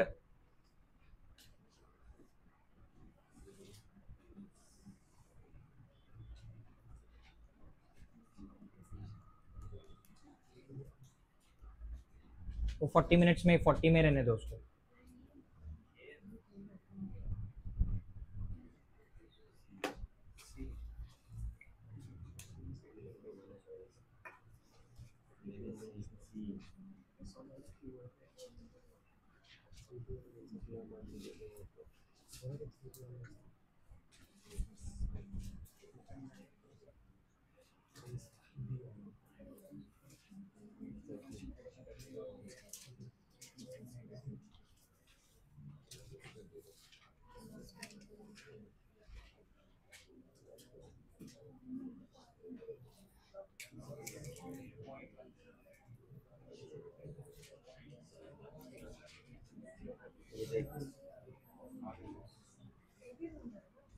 पहले के ढूंढना है ना बेटा, के ही नहीं है तुम्हारे पास,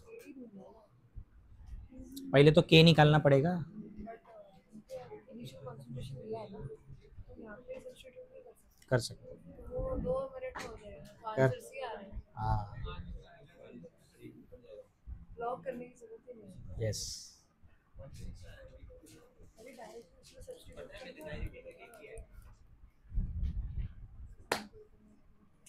ऐसा ट्रिक किया है वो क्वेश्चन में, घुमा दिया लोगों को। ये फॉर्मूला तो लगा ही नहीं सकता, तेरे पास के का वैल्यू नहीं है। अब जिनको लगा कि भाई ये फॉर्मूला लगा के आंसर आ जाएगा, इस फॉर्मूले की जरूरत ही नहीं है, क्योंकि इस फॉर्मूले को अप्लाई करने के लिए के का वैल्यू भी तो होना चाहिए। अगर मुझे 80 निकालना है, ए नॉट गिवन है बट के चाहिए ना, फिर मुझे के नहीं है क्वेश्चन में, तो जो उन्होंने अपने को हिंट दिया कि भाई A naught by 80 is equal to 5 है, तो ए नॉट गिवन है ना इधर, तो 80 कितना रहेगा फिर, A naught upon 5। What is A naught, क्या आंसर आता है?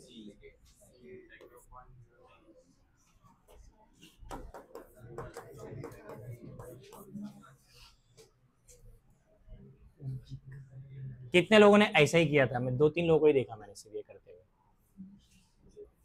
Very good. ये इसको बोलते हैं, ये ना, ये प्रेजेंस ऑफ माइंड है कि अगर मेरे पास के का वैल्यू नहीं है तो मैं वो फॉर्मूला कैसे लगाऊंगा। तो उन्होंने आपको ए नॉट बाई 80 इसलिए दिया। मैं देख रहा था कितने लोग ऐसे सॉल्व करेंगे, बट कोई नहीं कर रहा था। डिसअपॉइंटिंग। ऐसे क्वेश्चन अगर हम नहीं कर पाएंगे, ये तो स्ट्रेट फॉरवर्ड क्वेश्चन था।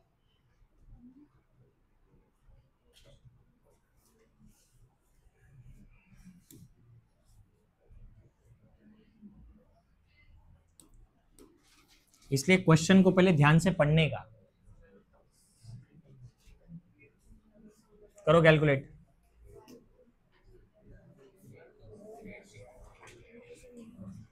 सर आए क्या? आए ना, तुम्हारा लेक्चर है 1:30 से। क्या कल तुम बहुत शाम को लेट गए, तो मैं सोचा आज तुम्हारे को सुबह बुलाऊंगा। बैच 1 वाले को आज शाम तक पढ़ाऊंगा। इतना सोचते हैं हम लोग तुम्हारे बारे में कि यार अभी कल, सर ऐसा नहीं कि एक दिन लेक्चर लेकिन क्या है, तुमको इज्जत नहीं हमारी। क्या झूठ बोल रहे हो सर आप? हाँ क्या झूठ बोल रहे हो? हाँ, तो क्या ये तो बाकी है लेके जाना क्या? सर, वो कंप्लीट कैसे? तो बायोलॉजी 4 बजे खत्म हो रहा है ना, तो तुम घर पे चले जाओ। 4 बजे। छोड़ें, क्योंकि मेरा वापस बैच 1 पे लेक्चर है मेरा 4:15। आज का डाटा है, कल है। बायोलॉजी का रोज सर का अलग ही चलता है। Parallel universe. अरे सॉल्व करने बोला तुम्हारे को, गधो।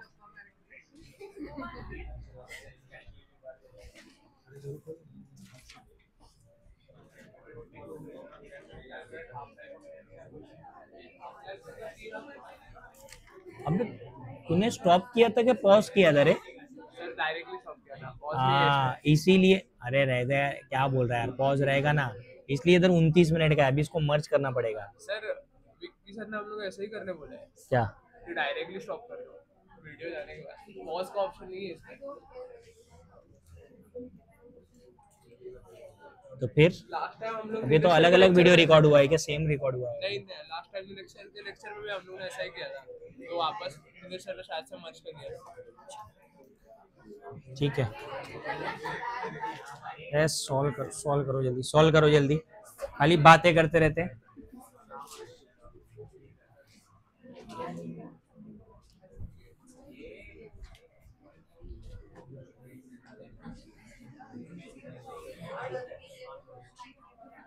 ये रेट ऑफ रिएक्शन है, रेट ऑफ रिएक्शन गिवन है यहाँ पे, and 0.5 molar concentration reaction calculate half life बोला है। फर्स्ट ऑर्डर का हाफ लाइफ चाहिए ना, इट इज 0.693 बाय के ना, बट के नहीं है अपने पास, तो rate is equal to K into ए, यहां से के आएगा, पावर में इसकी क्या है, अब ये रेट का वैल्यू इधर गिवन है और कॉन्सेंट्रेशन इधर गिवन है, so K is equal to rate upon concentration, तो रेट कितना है 1.5 है ना, इंटू 10⁻⁻², और ये ए कितना है 0.5, तो ये कितना आ रहा है 3 इंटू, बराबर आ रहा है 3 इंटू 10⁻²। अब बस ये वैल्यू इधर पुट कर दो,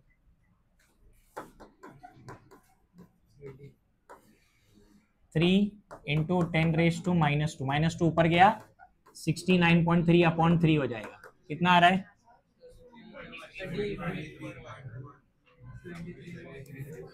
23.1।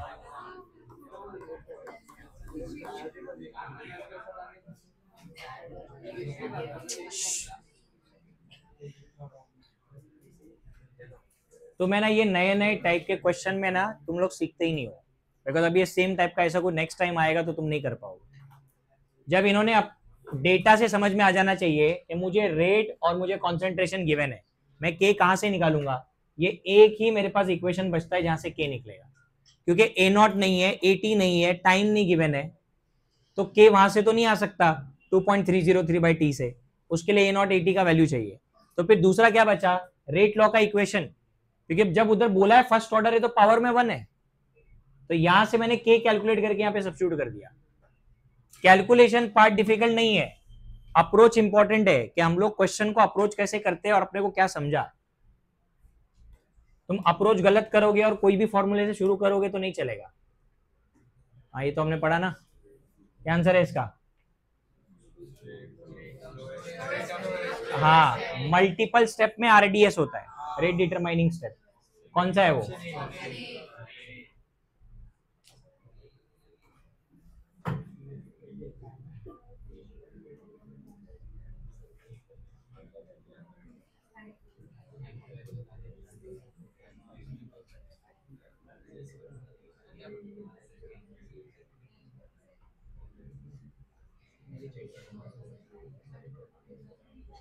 ये करो करो, ये सब तुम्हारे को आज प्रैक्टिस करवा रहा हूं मैं कल के लिए।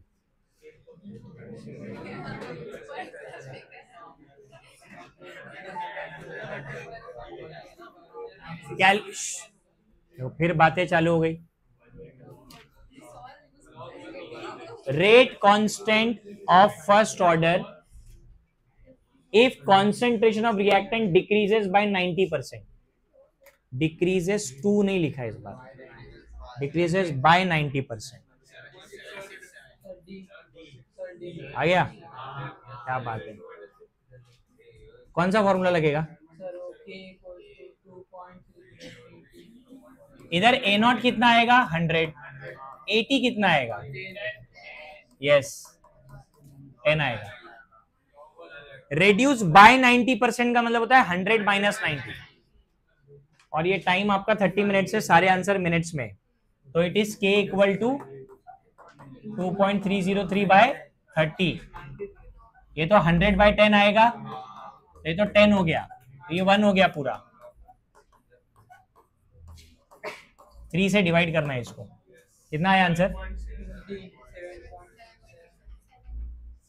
7.67 इंटू 10⁻⁻², करेक्ट है।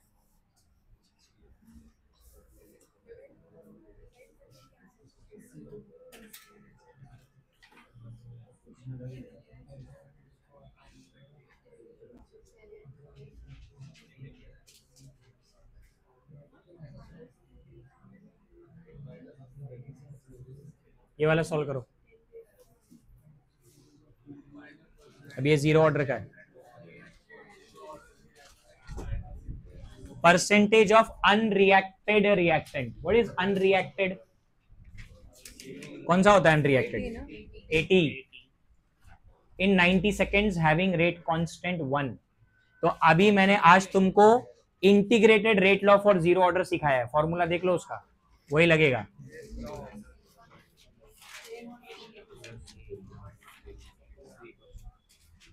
तो इसमें क्यों लिख रहा है? तेरा नोटबुक किधर है? इसमें क्या कर रहा है? तेरा नोटबुक किधर है? केमिस्ट्री का ही है? कंप्लीट है? आधी भर चुकी है सर। तो क्या हुआ? आधी आधी भरी मतलब कंप्लीट होती है, ऐसा है क्या? तेरा कितना भरा है? सॉल्व करो, सॉल्व करो। इधर है ना, सीखने के लिए आओ, टाइम पास करने के लिए पूरा दिन है।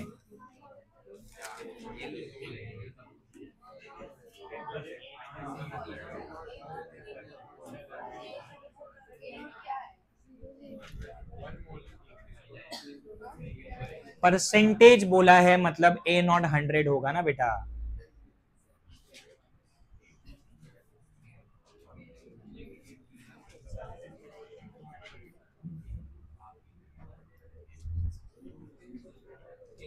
देखो टाइम सेकंड्स में ही रखना, क्योंकि देखो के का वैल्यू भी पर सेकंड में है। 10%.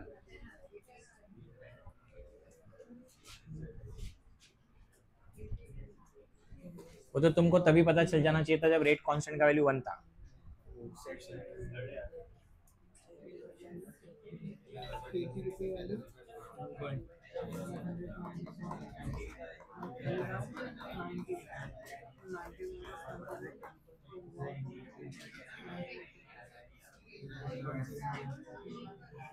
आया क्या आंसर?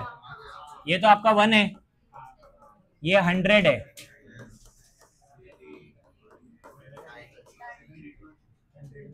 तो ये 90 तो इधर जाएगा, -80 इधर आ जाएगा।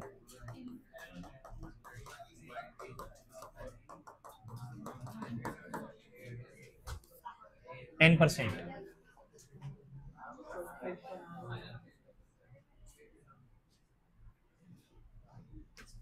अभी है ना, मैं कंप्लेंट करने वाला हूँ आज सर को, सीरियसली करने वाला हूँ। तुम लोग सर पे चढ़ रहे हो।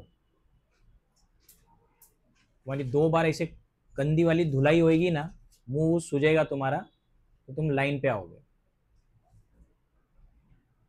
प्यार से बात कर रहा हो तो तुम सर पे चढ़ रहे हो। हाँ, लेक्चर के बीच में फालतू की मस्ती चालू है। कितने आंसर आए अब तक? कितने आंसर सॉल्व किए बता?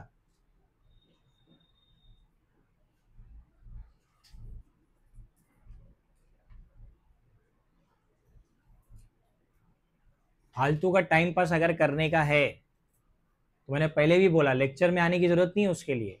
घर से निकलने का, कहीं भी टाइम पास करने का, जाके इधर आके क्यों टाइम पास करने का?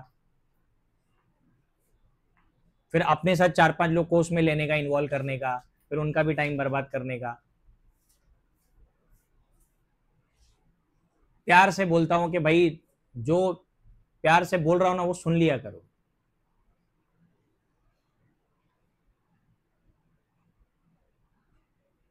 पिटाई विटाई हो जाएगी ना सर से, 2 दिन तुम आओगे नहीं यहाँ पे, इतना बदन दुखेगा फिर तुम्हारा, याद रखो।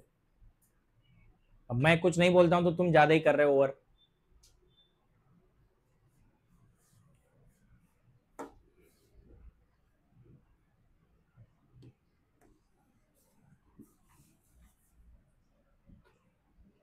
करो ये वाला solve.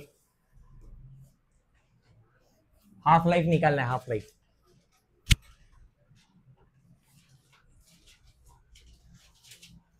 half life of first order reaction if time required to decrease concentration of reactant from, अब from बोला मतलब ये नॉट है, to 0.2।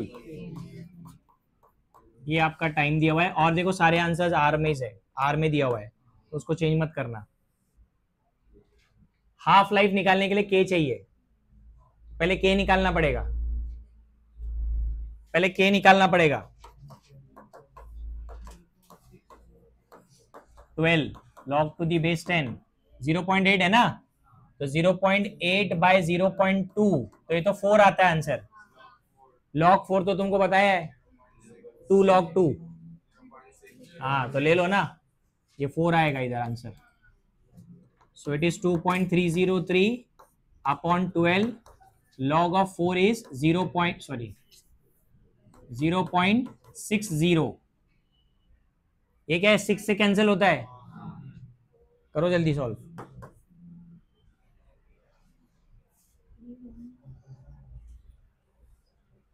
के आने के बाद हाफ लाइफ का फॉर्मूला लगा देना।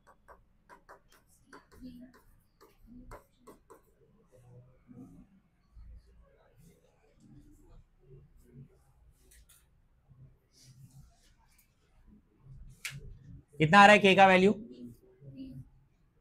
3 आ रहा है। 3 कहां से आएगा के?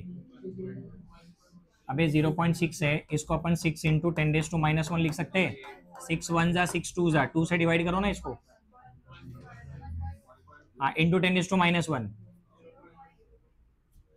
उसके बाद इधर 10⁻⁻1 भी है।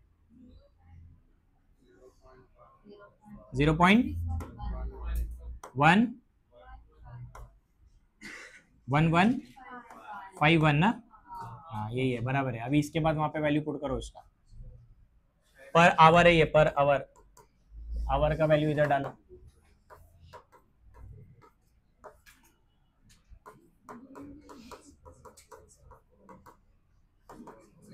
डेसिमल हटा दो। 693 115। देखो कितना आता है। हाँ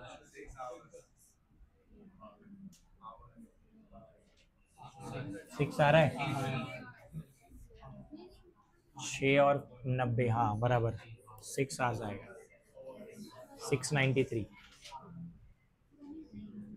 6 आंसर है।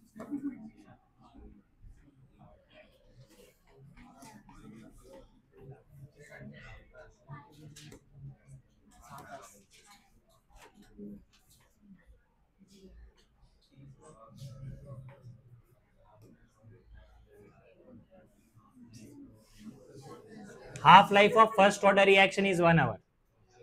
टी हाफ का value. What fraction of it will remain after 3 hours?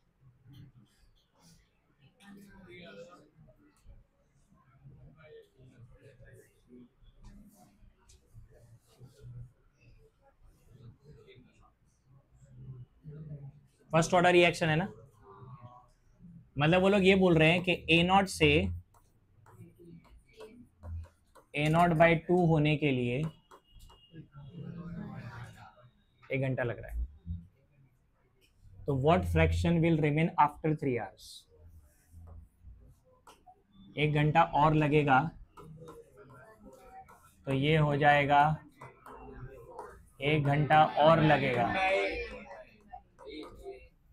तो मैं कोई भी चीज टाइम पास के लिए नहीं सीखा था, इसलिए मैंने सिखाया था। ये ऐसा सॉल्व होता है। क्या आंसर है? 1 आवर 1 आवर 1 आवर 3 आवर, क्योंकि मैंने बोला था रेट कांस्टेंट जो फर्स्ट ऑर्डर होता है इसमें हाफ लाइफ इनिशियल कंसंट्रेशन पे डिपेंड नहीं करता।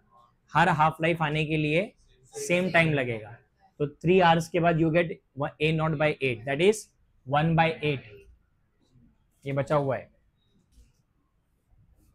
इसलिए हम लोग ने वैसा सॉल्व किया। मैंने इसलिए वैसा एग्जांपल दिया था तुम्हारे को।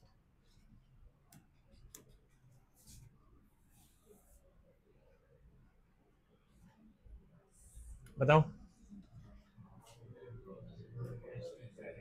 Half life of zero order directly proportional to, पक्का? दोनों हाफ लाइफ इक्वेशन जो था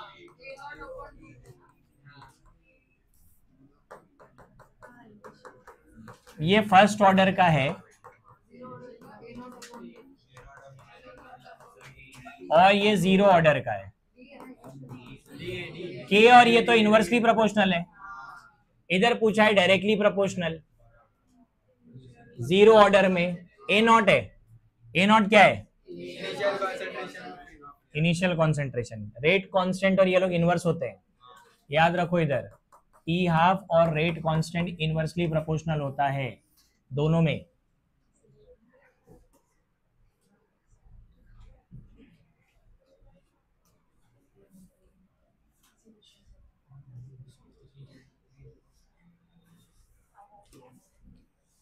करो ये वाला solve. What time is required for 100 gram of reactant to reduce to 25 ग्राम? 100 ग्राम क्या है?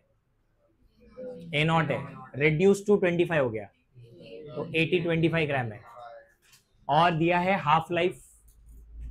ये एक्चुअली ना ये जो इतने ईयर्स में जो लिखा हुआ है this basically radio active reaction है, वही है ये न्यूक्लियर रिएक्शंस के लिए 5760 ईयर्स। तो ये आपका हाफ लाइफ है, तो ये टी हाफ गिवन है। टी हाफ को यूज करके के निकाल सकते हैं। K is equal to 0.693 upon T half.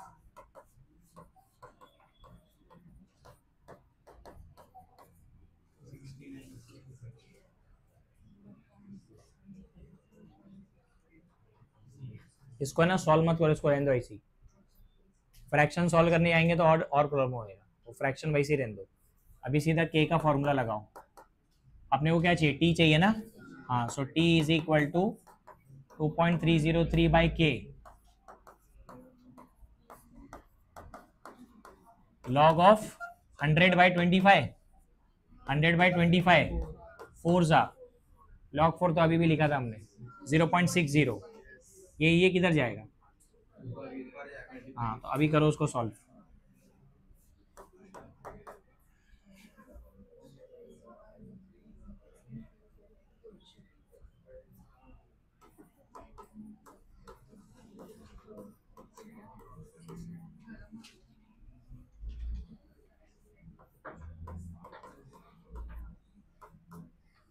log of 4 is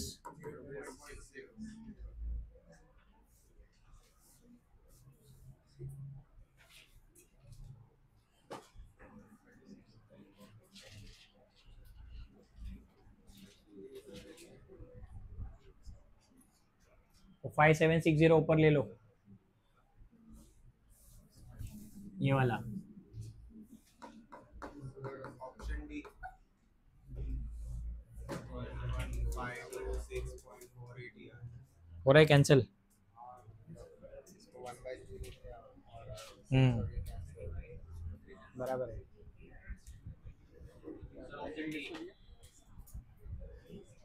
उसको साइड में रख दिया।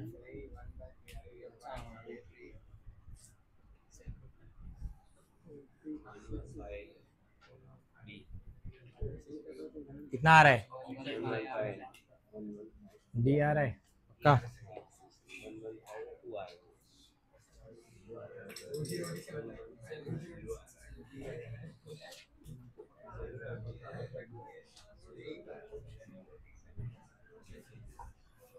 ऑप्शन डी आंसर है 11,526।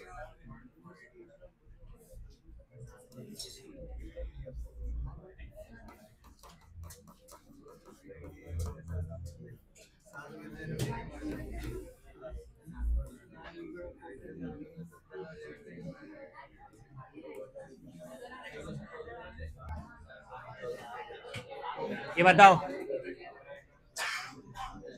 Silent silent, correct statement about zero order.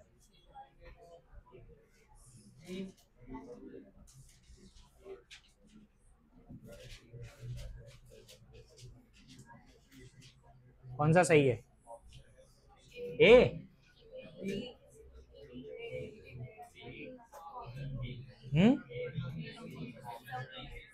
Zero order में rate is independent of concentration of reactant होता है।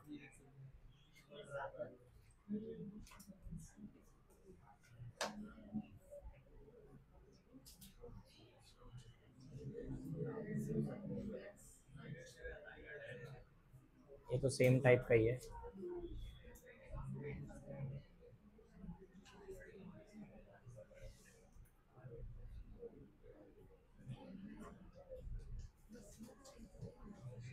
ये अच्छा क्वेश्चन है। देखो अभी यहाँ पे लिखा है what is the value of for first order if slope for the graph of rate versus concentration. मैंने रेट वर्सेस कॉन्सेंट्रेशन का ग्राफ कल सिखाया था फर्स्ट ऑर्डर में। तो उसका स्लोप देखो क्या है, रेट वर्सेस कॉन्सेंट्रेशन का स्लोप क्या था, के था स्लोप। तो के ही तो रेट कांस्टेंट है। अब जिनको स्लोप ही नहीं पता वो लोग क्या निकालेंगे, वो लोग तो फॉर्मूला लगाएंगे। तो वहां पे जो हमने कल ग्राफ बनाया था रेट वर्सेस 80, वही ग्राफ, उसमें स्लोप था के, क्योंकि ये इक्वेशन लगाया था रेट इज इक्वल टू के 80 ना, y m x, ये आपका m क्या है k, and k is equal to slope कितना दिया है 2.5 इंटू 10 रेज टू माइ, तो यही तो आपका रेट कांस्टेंट है, स्लोप ही तो रेट कांस्टेंट है, वही आंसर है, सेम टू सेम। इसलिए ग्राफ के ऊपर क्वेश्चन आते हैं।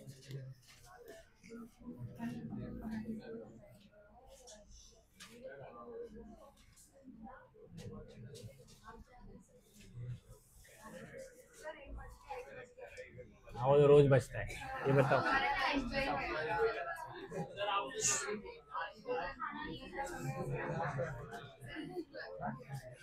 विच, मेरे को आवाज नहीं चाहिए, मेरे को इधर आंसर दो।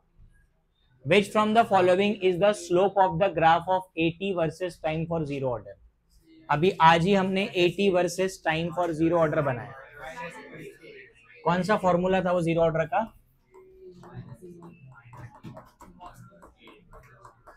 ये वाला, this is y axis m, तो उन्होंने स्लोप की बात की है जीरो ऑर्डर के लिए।